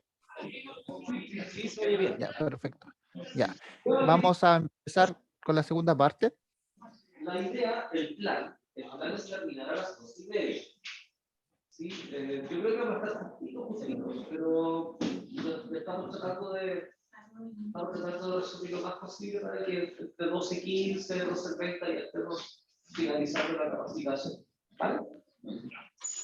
Esta partecita que viene ahora, que tiene que ver con los criterios diagnósticos, Francisco lo va a decir mucho mejor que yo de todas maneras, pero el hecho de que conozcamos o que esté explícito los diagnósticos no quiere decir que nos habilita o nos empodera para diagnosticar a las personas que estamos, con las que nos relacionamos. ¿Ya? Eso es importante. Pero sí nos dan luces de qué pudiera estar pasando con el otro. O sea, si a la persona algunos nos refieren, mire, estoy triste, no duermo, no sé, consumo más que antes, ando más aletargado, entonces nos ayudan al menos internamente a ver para qué lado de la etiqueta está cargado. Ya no es solo tristeza, a lo mejor no es solo ansiedad, cosas así. Entonces uno puede orientar de cierta manera, pero nunca decir, oye, yo cacho que estoy pasando por una depresión. Eso siquiera los psicólogos nos atrevemos así como con todas las letras a decirlo, porque es menester de una evaluación médica, propiamente tal. Así que, insisto, conocimiento es poder, pero no tenemos por qué etiquetarlo. ¿Se entiende? Eso es lo básico. Así que bueno, Francisco, aquí está. Voy a poner aquí igual. Y el escenario es todo tuyo. Ya.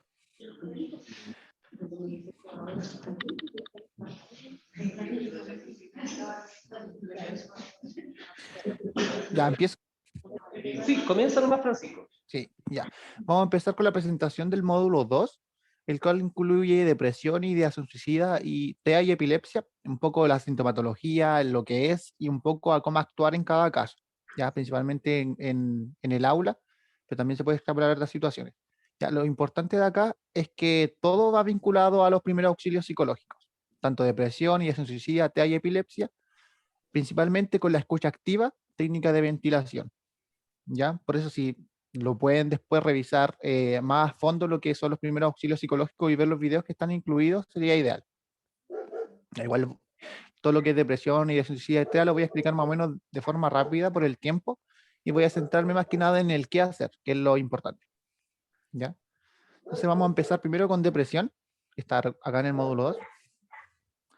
Ya, el término depresión se utiliza principalmente para referirse a cualquiera de los trastornos depresivos. ¿Ya? ¿Y qué son los trastornos depresivos? O ¿cómo son? Los trastornos depresivos se caracterizan principalmente por una tristeza de una intensidad suficiente, intensidad y duración suficiente como para interferir en la funcionalidad de las personas, ¿ya? En ocasiones con disminución del interés y placer por las actividades que realizan las personas. Se desconoce la causa exacta, pero tiene factores hereditarios, cambio en la concentración de neurotransmisores, así como alteraciones en la función neuroendocrina del cerebro y factores psicosociales, principalmente factores psicosociales, sobre todo a nivel de universidad. Ya, entonces, el término de depresión se refiere a cualquier trastorno depresivo. ¿Ya? Y el DSM-5 clasifica algunos de estos trastornos, como lo pueden ser el trastorno depresivo mayor, que es lo que se conoce comúnmente como depresión. Tenemos el trastorno depresivo persistente, que lo que se conoce como distimia, que es la depresión que se da a lo largo del tiempo, principalmente inicia en la infancia y en la adolescencia. Ya tenemos otros trastornos que pueden ser especificados o no especificados y trastornos clasificados según su etiología. Tenemos el trastorno disfórico premenstrual, que tiene que ver con por temas hormonales. Tenemos el trastorno depresivo debido a otra enfermedad, que pueden ser, por ejemplo, enfermedades terminales. Y también tenemos trastornos depresivos inducidos por sustancias o fármacos, como lo pueden ser consumo de alcohol o de drogas. por ejemplo, la marihuana, su consumo excesivo y prolongado en el tiempo puede producir depresión. ¿Ya? ¿Algún comentario? Vamos bien aquí. ¿Se entiende? Ya, Francisco. ya bien, vamos a pasar un poco a la sintomatología. Como lo mencionaba Marcelo, igual la sintomatología que voy a exponer no es para que diagnostiquen ustedes, simplemente para que reconozcan un poco los síntomas y si es que notan un cambio en alguna persona que conocen, algún estudiante, algún colega, ustedes puedan un poco estar más en alerta y si es necesario intervenir o dar aviso a las personas correspondientes. ¿Ya? Dentro de la depresión es importante poder diferenciar los episodios depresivos de la depresión. ¿Por qué? Porque todos podemos pasar por episodios depresivos, pero no necesariamente vamos a tener depresión. ¿Ya? Es cierto que la depresión y el episodio depresivo pueden compartir sintomatología, ya como lo pueden ser la pérdida del humor, el no sentirse capaz de hacer las cosas, pérdida de la capacidad de interesarse y disfrutar de lo que hacemos, como lo mencionaba anteriormente, pero también puede tener la disminución de la atención, disminución de la concentración, pérdida de la confianza en nosotros mismos, sentimiento de inferioridad, sentirnos inútiles, culpa. Podemos tener una perspectiva sombría del futuro, así como pensamientos y actos suicidas o de autoagresión. También tenemos trastornos del sueño y pérdida del apetito. Pero entonces, ¿qué diferencia los episodios depresivos de la depresión? ¿Ya? La diferencia es que la depresión varía escasamente de un día para otro, ¿ya? Y no suele responder a cambios ambientales. Se requiere de una duración de al menos 2 semanas de los síntomas para poder ser diagnosticado con depresión, pero varía dependiendo del caso. Si los síntomas son muy fuertes o son muy abruptos en un comienzo, se puede diagnosticar, pero todo dependiendo del caso. Y también es importante mencionar el trastorno depresivo recurrente, que es el que mencionábamos al principio, que era la distimia, para separarlo un poco de lo que son los episodios depresivos, porque la distimia se caracteriza por episodios repetidos de depresión, ya, repetidos de depresión, que esta depresión que se da a lo largo de los años, que principalmente se inicia en la infancia o en la adolescencia. Y aquí tienen un video explicativo un poco más de la sintomatología, qué puede sentir una persona con depresión, y qué significa para él. ¿Algún comentario hasta aquí? ¿Se entiende? ¿Todo bien? Sí. Ya. Vamos a ir a la parte más importante en el qué hacer. ¿Ya? El qué hacer está enfocado en el aula, pero también puede ser dentro de la universidad con sus mismos colegas. ¿Qué es lo importante de acá? La preparación y el autoconocimiento, la escucha activa y conocer las redes de apoyo. Ya. Lo primero es la autoevaluación.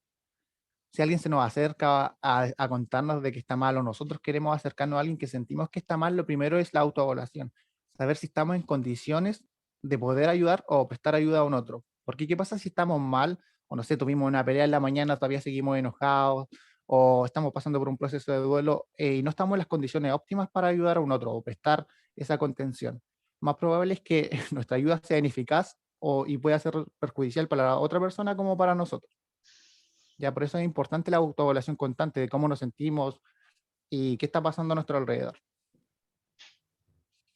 ¿Ya? Tener conocimiento sobre las redes de apoyo, saber a dónde derivar, con quién derivar, en qué caso derivar.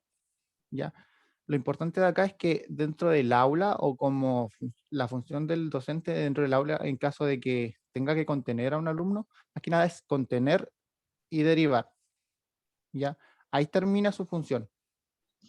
Ustedes contienen al alumno o a la persona y después derivan a la red necesaria, como puede ser DDE, el psicólogo de la universidad, enfermería, todo dependiendo del caso. ¿Ya?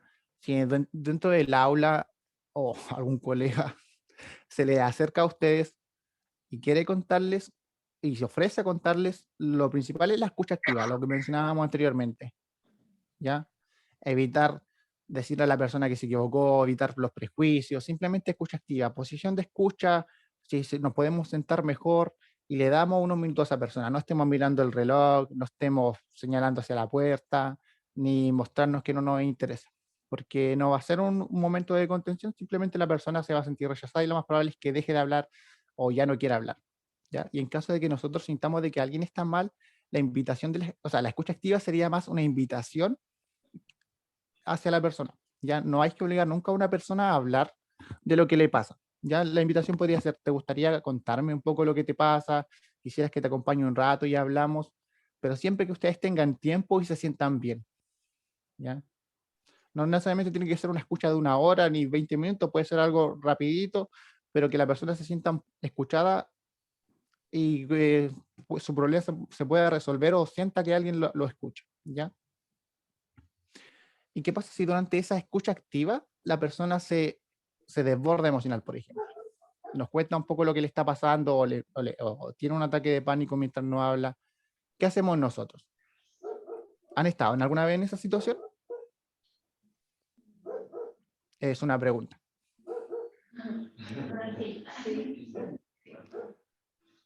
¿Podrían contar un poco su experiencia, qué han hecho o qué no han hecho?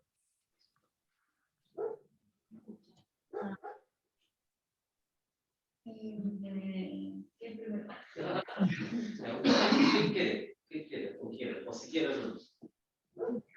Siempre escucho, siempre tiendo a escuchar cuando trabajo en colegios con colegas o a los propios estudiantes, siempre me ha tocado. Así que siempre hago lo de la escucha activa, que también lo aprendí en pedagogía, entonces tiendo como a indicarle que lo estoy escuchando. Y lo de la técnica de respiración nunca me ha tocado hacer y tampoco le he aplicado la verdad. Ya, pero sí tiendo como a derivarlo, siempre derivo, porque siento que no está en mis manos, no puedo como ayudarlo más que eso, a estar escuchando. Entonces, esas son como las cosas que de hecho en el caso que me ha tocado escuchar a estudiantes o a colegas anteriormente. ¿Ya? ¿Alguien más? A mí me ocurrió una situación donde una chica estaba como muy estresada con la asignatura de matemáticas y quería llorar, así como que ya le veía los ojitos que se le estaban asomando las lágrimas, y entonces como estábamos dentro de una sala con otros estudiantes, le dije, si quieres podemos ir a conversar afuera, para que no se sintiera incómoda, entonces la saqué de la sala para que no se sintiera incómoda con los otros estudiantes. Y también me ocurrió una vez que un chico estaba como llorando mucho, como en una crisis, no sé de qué, pero el estudiante estaba en el suelo, no se podía parar, era una situación muy compleja, entonces sí apliqué la técnica de respiración, pero sin saber que era una técnica de respiración porque yo la había aprendido en yoga, entonces yo dije, esto me hace sentir bien, voy a tratar a ver si me funciona, y me funciona. La verdad es que fue muy efectiva, o sea, el estudiante logró como volver a componerse un poquito para ponerse de pie, y fuimos a una sala aparte, conversamos, y lo de la técnica de respiración la verdad es que fue fundamental. Genial, sí, súper bueno.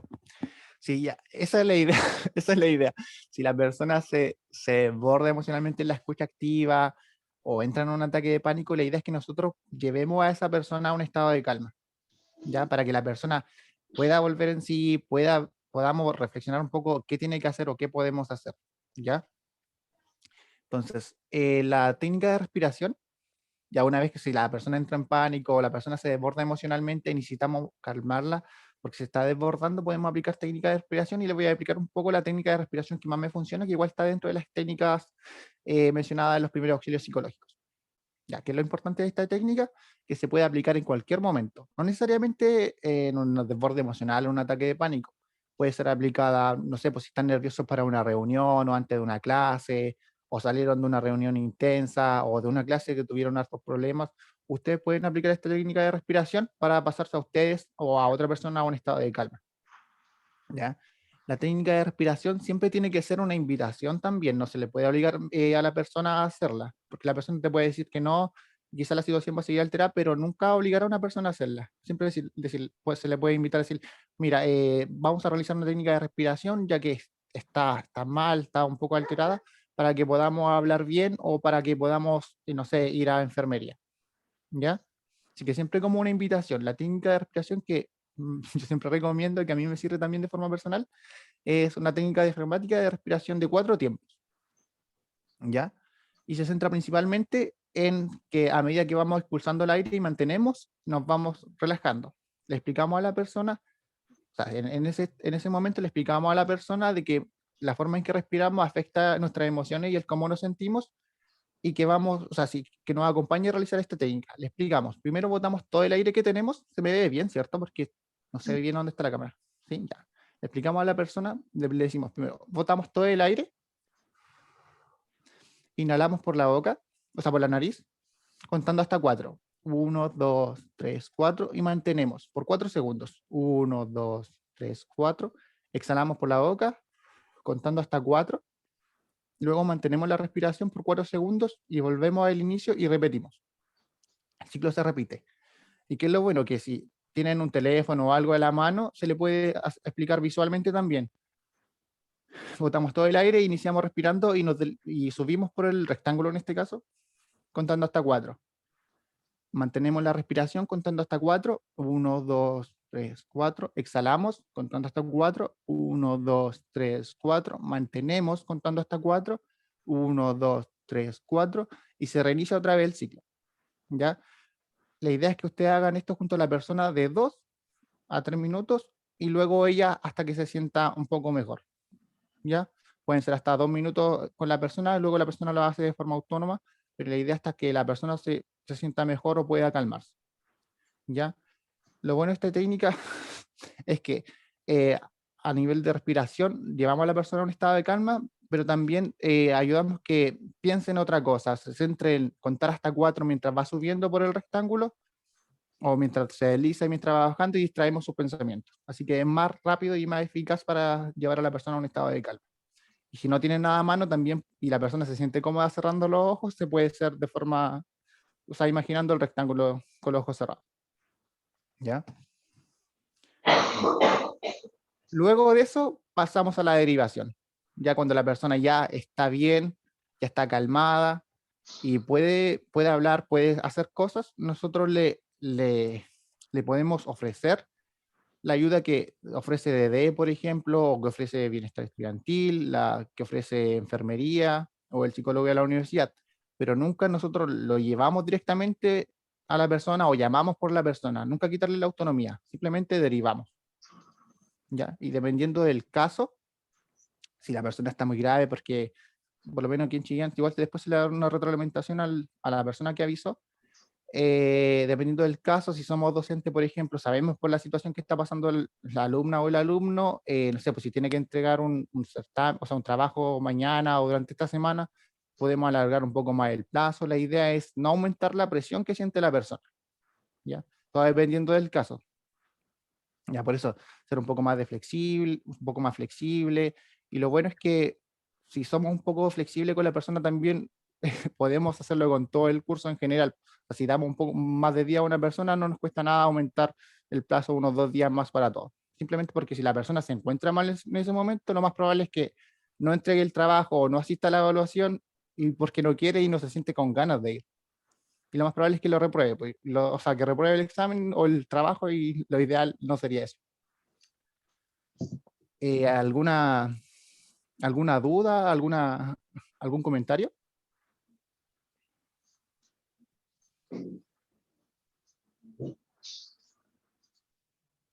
¿No? Con respecto a la técnica de respiración o el qué debemos hacer o qué han hecho ustedes, si es que alguien se les ha acercado. O qué hacen ustedes, por ejemplo, con la flexibilidad.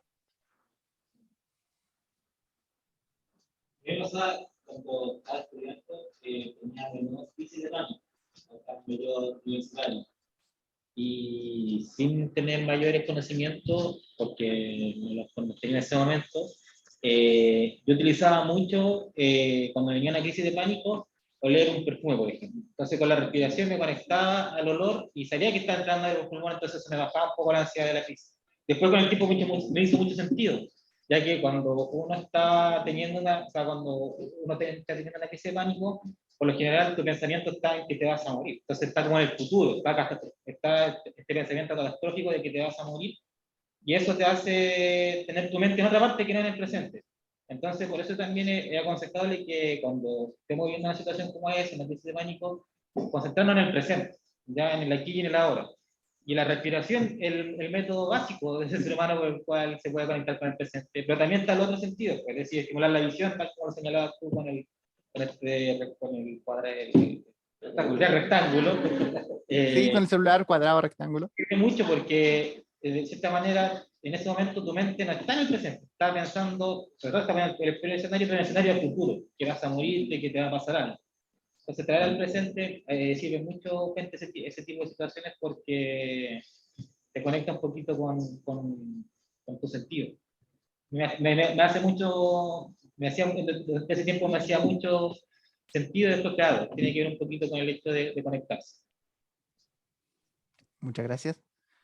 ¿Sí? Ahí con respecto me acordé de, no me acuerdo, fue el 2018, 2019, que, bueno, nosotros como también como, bueno, somos psicólogos, nos toca harto hacer, quizás no necesariamente primer auxilio, pero por lo menos sí contención en crisis.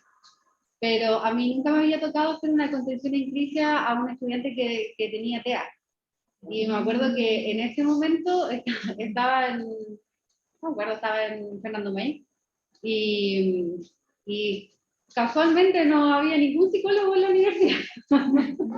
No había nadie. Y claro, se corrió la voz y el paso tiene psicólogo y me dijeron a mí de un chico que estaba en clase, que tenía TEA, y en medio de la clase se desbordó y se tuvo que cancelar la clase y el chico estaba adentro con un tutor.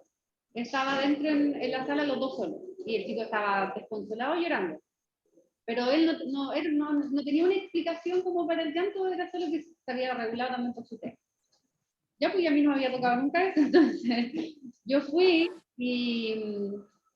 y bueno, esto es básico y absurdo, pero en el momento a mí me sirvió. Y le encontré también sentido, obviamente. Yo en ese momento estaba viendo esta serie Atypical, que es de un chico que tiene TEA.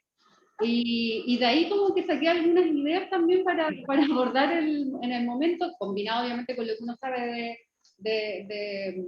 de contención en crisis, y lo que hice fue, bueno, de partida me senté al lado del chico y esperé que él mismo también como que se diera cuenta que yo estaba ahí, porque él estaba como muy rígido y así, como que no le entraban balas ni palabras, ni nada.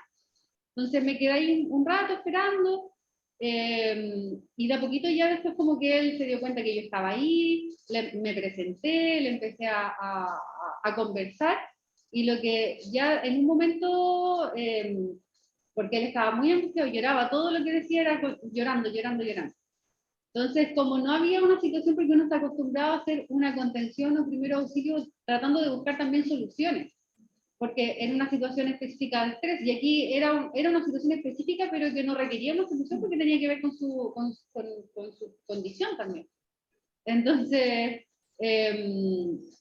lo que hice y que me resultó mucho fue devolver al chico su zona de confort. Porque claro, él estaba angustiado, entonces le empecé a preguntar cosas de lo que a él le gusta hacer, su música favorita le pregunté, y nos pusimos a escuchar música en el celular, de la música que a él le gusta. Y al rato, igual esto fue un proceso de haber estado una media hora, si es que no más con él, y estuvimos haciendo eso todo el rato, como buscando cosas que a él le gustaran, escuchamos su música, vimos videos, y ahí el chico después estaba como súper bien, porque en realidad después lo que tenía que hacer después era irse a su casa, pues yo no quería que él se fuera como problemado, entonces traté de que su estado anímico cambiara a uno más positivo y quedara como más compensado para hacer su actividad del resto del día. Y eso, y de ahí, bueno, que devolver a la gente a la zona de confort es como igual básico, se trata igual un poco de distraer a la gente, y a veces uno tiene que buscar la solución y después distraer, pero en este caso no era así. Entonces me di la vuelta corta, y lo que hice fue eso, fue devolverlo a su zona de confort, y resultó bastante bien. Súper genial, de hecho me gustó harto. Sí, es igual lo que hizo al principio de la presentación. Es cierto que en un contexto de clase lo más probable es que los alumnos, las alumnas las conozcan, pero si van pasando por un pasillo o por cualquier corredor de la universidad y si ven algo de este caso y quieren intervenir, lo principal es igual, lo primero es presentarse, Porque si un extraño llega y te empieza a hablar en un momento de vulnerabilidad, lo más probable es que rechacemos la oferta. Así que no sé, presentarnos, hola, soy tanto, tanto, soy profesor, soy auxiliar, soy lo que sean que estén dentro de la universidad, pero presentarse. Así que muy bien eso también, porque si, si el alumno hubiera, o sea, si uno le empieza a hablar, por ejemplo, a ese alumno de la nada y estando en un, desbordado, lo más probable es que también hubiéramos podido empeorar la situación. Así que súper bien en eso igual. No, Ya, Francisco, sí, ya, solo reforzar la idea de lo que dice acá la colega, que efectivamente en este tipo de casos y en muchos otros, las cosas más sencillas son las que funcionan. Efectivamente es así. Lo más fácil, lo más rápido y lo más como de rápida intervención funciona bastante bien. Y estas series educativas también, sí, funcionan bastante bien. No hay que restarle valor a esto porque finalmente estas series tienen una función educativa y están construidas por personas que saben. Y contratan equipos de profesionales como... De hecho, Netflix está siendo muy cuidadoso en general, sobre todo para abordar este tipo de temáticas que tienen que ver con la inclusividad, con el abordaje del suicidio, la prevención del suicidio. Acordémonos del revuelo que causó la serie que se llamaba 13 razones para morir, que al principio se asoció la serie con los aumentos de la tasa de suicidabilidad en Estados Unidos. Y finalmente la segunda serie tuvieron que reforzar la contratación de psicólogos y psiquiatras precisamente para prevenir suerte de inducción al suicidio o a la conducta suicida. Sí, totalmente. Y de hecho, esa serie marcó un antes y un después de cómo se hacían las series, precisamente. Y si no me equivoco, la serie que tú mencionas es como contemporánea. Y le empezaron a poner mucho cuidado al cómo se construían los guiones.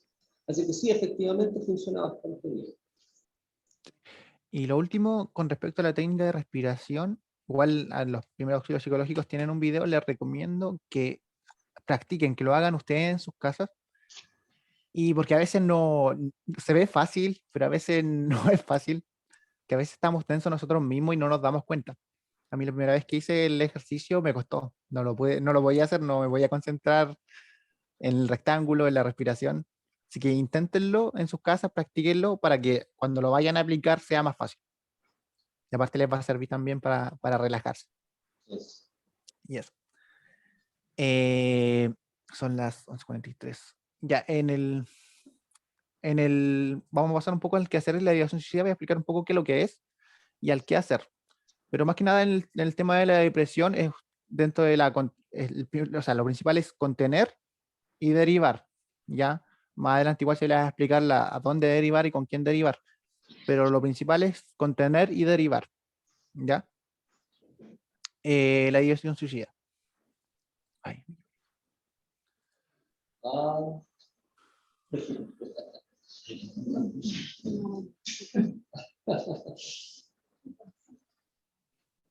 ¿Se ve bien?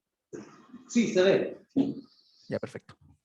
O sea, antes de empezar me gustaría que me contaran un poco qué saben o si les ha tocado algún caso de algún alumno, algún familiar, o sea, no tanto familiar, pero más alumno a nivel educacional, si les ha tocado algún caso, algún intento suicida o algún caso que ustedes sepan o que saben de esto. Porque a nivel de la universidad igual es un tema que que se está viendo. Sí, Francisco, a mí me pasó este año que tuve que atender a una estudiante que llegó a sesión es que yo soy psicóloga igual, con mis colegas, y me tocó atender a una estudiante que llegó a la consulta y el tiro declaró que ella venía porque estaba con muchos pensamientos suicidas y que necesitaba como bajar de esos pensamientos intrusivos. Así que igual fue como extraño porque era mi primera experiencia recibiendo a alguien y no era un contexto clínico, pero funcionó bien, la niña después se sintió bien, de hecho yo la derivé a DDE, pero como no tenían horas, al final la estoy atendiendo y ha ido mejorando harto. Ajá, qué bueno. ¿No tiene hora de DD? O sea que estaba muy lleno en ese momento. Ah, ya. En ese momento sí dije, me preocupé, dije, ¿qué?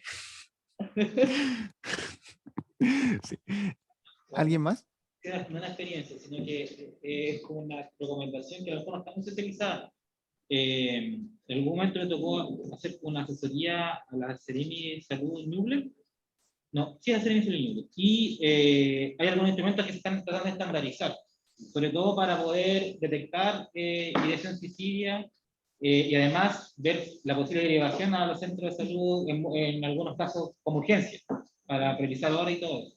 Hay una escala que se llama la escala de Columbia, que es la que se utiliza, con la cual la encargada, y que la puede aplicar cualquiera, o sea, no solamente el psicólogo, sino que también está diseñada para profesores, sobre todo en establecimientos educacionales, que es para precisamente poder entregar algún tipo de, o sea, entrega en el fondo el riesgo, ¿ya? Y ahí con eso tú presentas la ficha, se hace la derivación correspondiente para poder intervenir lo antes posible. Y bueno, lo que se recomienda siempre en todos los casos es, obviamente, si se detecta que hay un riesgo de suicidio inminente o grave, la idea es poder tomar todos los resguardos, sobre todo con las familias. Es decir, alejar, por ejemplo, cualquier tipo de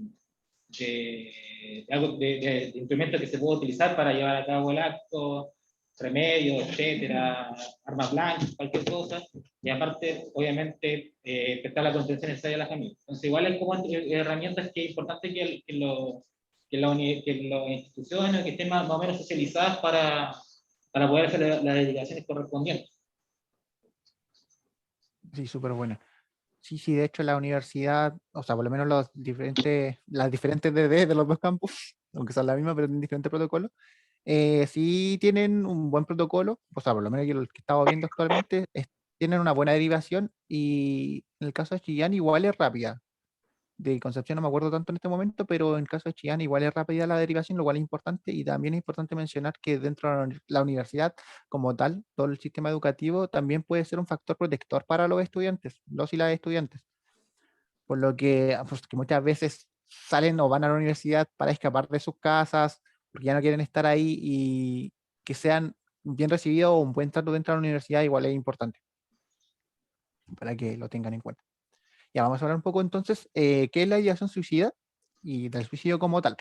Entonces, el suicidio es considerado un fenómeno universal, atemporal y con diversas concepciones culturales y sociopolíticas, ¿ya? Y se define como el acto con resultado letal deliberadamente iniciado y realizado por un sujeto, prácticamente el quitarse la vida, ¿ya? Todo acto suicida empieza con la ideación suicida, que es el pensamiento o la voluntad acerca de querer quitarse la vida, ya sea con planificación o no, ¿ya? Y esta ideación suicida es lo que marca el punto de vulnerabilidad, de donde tenemos que prestar atención, ya que también tiene sintomatología. Ya, y esto puede, la ideación suicida lo que puede desencadenar el intento suicida, y si tiene éxito, el suicidio como tal. Dentro de los factores de riesgo, según la OMS, tenemos las emociones negativas y los eventos estresantes, ¿ya? Dentro de lo educativo, la universidad es bien estresante para los estudiantes, también para los docentes, así que igual es importante tenerlo en cuenta el nivel de carga académica, ¿ya? También tenemos las interacciones familiares, relaciones conyugales, de pareja, y también la relación interpersonal. Tenemos factores biopsicosociales, así como también los problemas laborales, la desigualdad social. La idea es ver todo esto como de forma sistémica e incluir todo en general, tanto lo académico como lo laboral, las relaciones de amigos, relaciones de pareja, lo familiar, no solamente centrarnos en un puro ámbito. Y dentro de las comorbilidades o patologías asociadas al suicidio, tenemos los trastornos afectivos, como pueden ser la depresión y bipolaridad. Tenemos el abuso de sustancias, alcohol, drogas, esquizofrenia, trastornos de personalidad, tenemos trastornos de ansiedad, tenemos trastornos de la conducta alimentaria o de la ingesta de alimentos, como lo pueden ser la bulimia y la anorexia. También tenemos trastornos de déficit de atención y trastornos emocionales y del comportamiento, que principalmente se dan en la niñez y en la adolescencia. Tenemos trastornos del hábito y control de impulsos y trastornos adaptativos. Igual aquí hay un video explicativo, en caso de que lo quieran ver. Y por el tiempo nos vamos a centrar en el qué hacer. O sea, antes de todo, ¿hay alguna pregunta? ¿Alguna acotación? ¿No? Ya. No estamos entendiendo bien. ¿Qué dicen los colegas ya? ¿Qué dicen los matemáticos? ¿En inglés? Ya. En el caso del qué hacer, también todos los quehaceres, la mayoría, van vinculados a los primeros auxilios psicológicos, como lo había mencionado anteriormente, pero en el caso de la ideación suicida, más importante el derivar. Es importante mencionar que toda ideación suicida, todo pensamiento o acto suicida tiene que ser mencionado. Tiene que derivar y ser mencionado, ya sea su jefe de carrera, tiene que ser mencionado a DDE, y cualquier persona puede derivar, o sea, ustedes mismos, un compañero. Las cosas que tienen que avisar sí o sí. Si algún alumno o alumna se le acerca a conversar a ustedes, que necesita ayuda o que está mal, o ustedes detectan, no sé, por las autolesiones, tienen que derivar sí o sí, tienen que dar aviso, siempre, en todo caso. ¿Ya? Y en caso de que la persona se nos va a hacer, o sea, por eso tienen que conocer ya la área de la universidad correspondiente, dónde están específicamente, si tienen el contacto, lo ideal es que tenerlo a mano, que igual más adelante se les va a dar o se les va a mostrar acá. Y en caso de que la persona les quiera contar en ese momento cómo está, o qué le está pasando, lo mismo, escucha, la autoevaluación y escucha activa. ¿Ya? Escuchar a la persona, no juzgarla, no decirle no debiste hacer esto, no darle nuestra experiencia personal, simplemente escucha activa.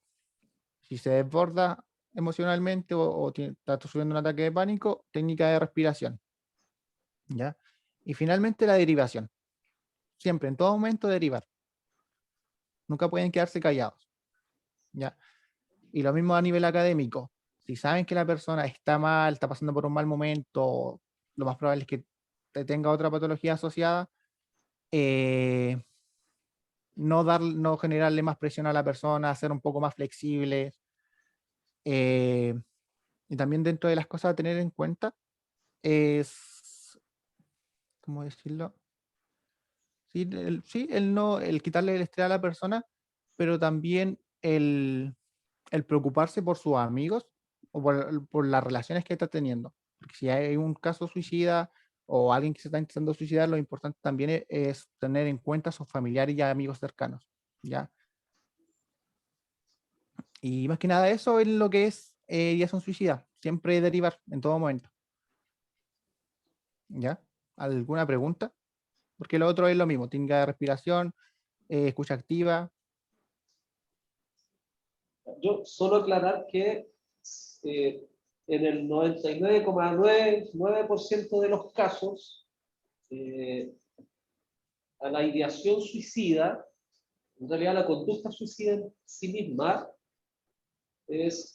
presenta comorbilidad con la depresión. O sea, ninguna persona que esté feliz, no se crea un estado de euforia así total, se va a quitar la vida, ¿ya? Pero no quiere decir que todas las personas que están en depresión presentan ideación suicida. Eso es bueno aclararlo, ¿ya? O sea, si alguien le dice, no, que estoy triste, no sé, y presenta como las características, no es necesario pensarse, ya se quiere quitar la vida. Y lo aclaro porque es una pregunta que ha sido recurrente también en los docentes. O sea, si alguien que me dice depresión necesariamente, no es así, ¿vale? Esto es importante aclarar.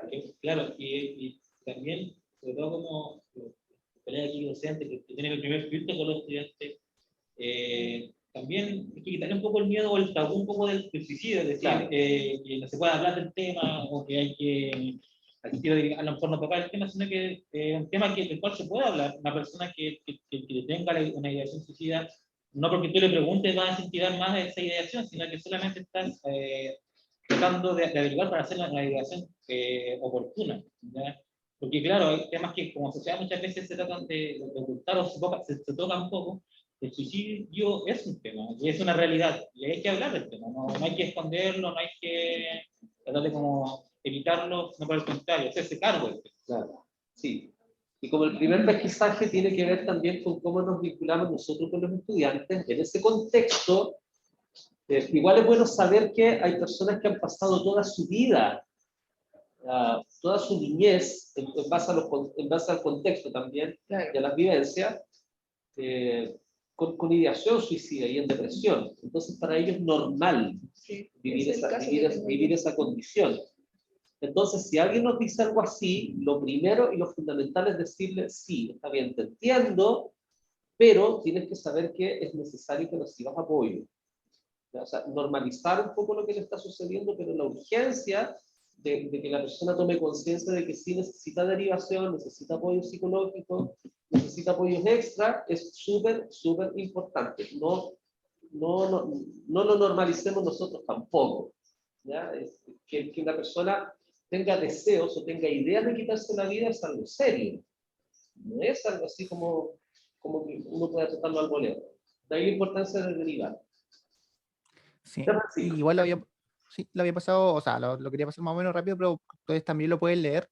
Pero dentro de los indicadores de la conducta suicida tenemos la manifestación o la verbalización explícita del querer quitarse la vida.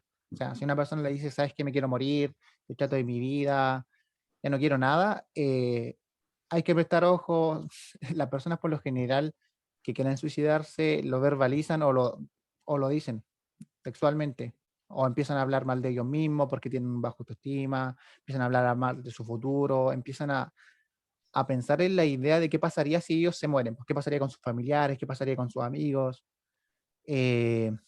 También tienen conductas autodestructivas, por ejemplo, empiezan a beber alcohol más de lo habitual o en grandes cantidades, empiezan a drogarse mucho.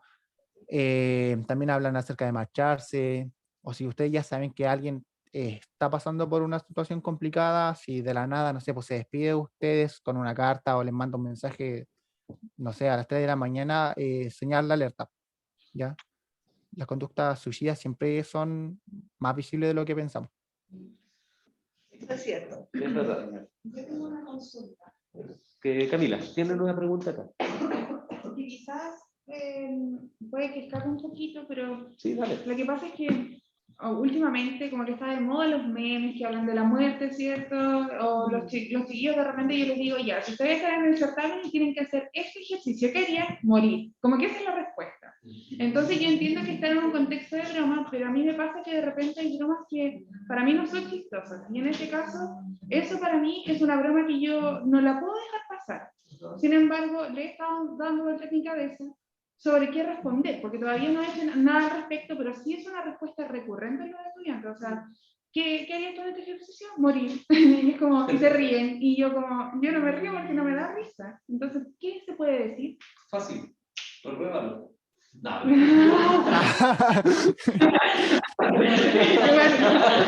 Esa fue una talla negra.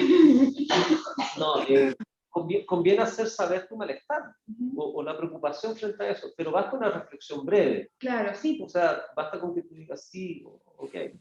Les produce gracia, pero la verdad es que morir es algo serio. Les pediría que no, al menos en este contexto, no hablen. No lo expresen así con tanta naturalidad. ¿Les parece bien? Sí, en realidad, profe, o no, ya no le ponga color. O sea, Claro. conviene generar una suerte como de diálogo, pero también que tú expreses tu disconfort frente al tema. No como un tabú. Claro. ¿Vale? No es que no hablemos de la muerte, qué terrible. No. O sea, entender que morir es algo serio. ¿Ya? Y Sí. no es necesario. No es un meme, ¿cachai? Claro. Es algo que sucede en la vida real y duele. Claro. Quizás sugerirle que hable, o sea, si es que no quiere hablar contigo, que hable con alguien, Claro. así como, pero incluso quizás un poco invasivo preguntarle, ¿y tú tienes un grupo de contención para hablar de lo que me acabas de decir? Claro. Yo lo que he visto es como, chicos, eso no es gracioso. Es lo que he dicho. Sí. Y la verdad es que también este programa nos permite relacionarnos desde una confianza bastante Sí, cercana con los sí, estudiantes, claro. entonces los chicos no se toman a mal que yo le diga ese tipo de cosas. Pero igual, claro, conversando de esto me surge como otra opción. ¿Cuál es la otra opción?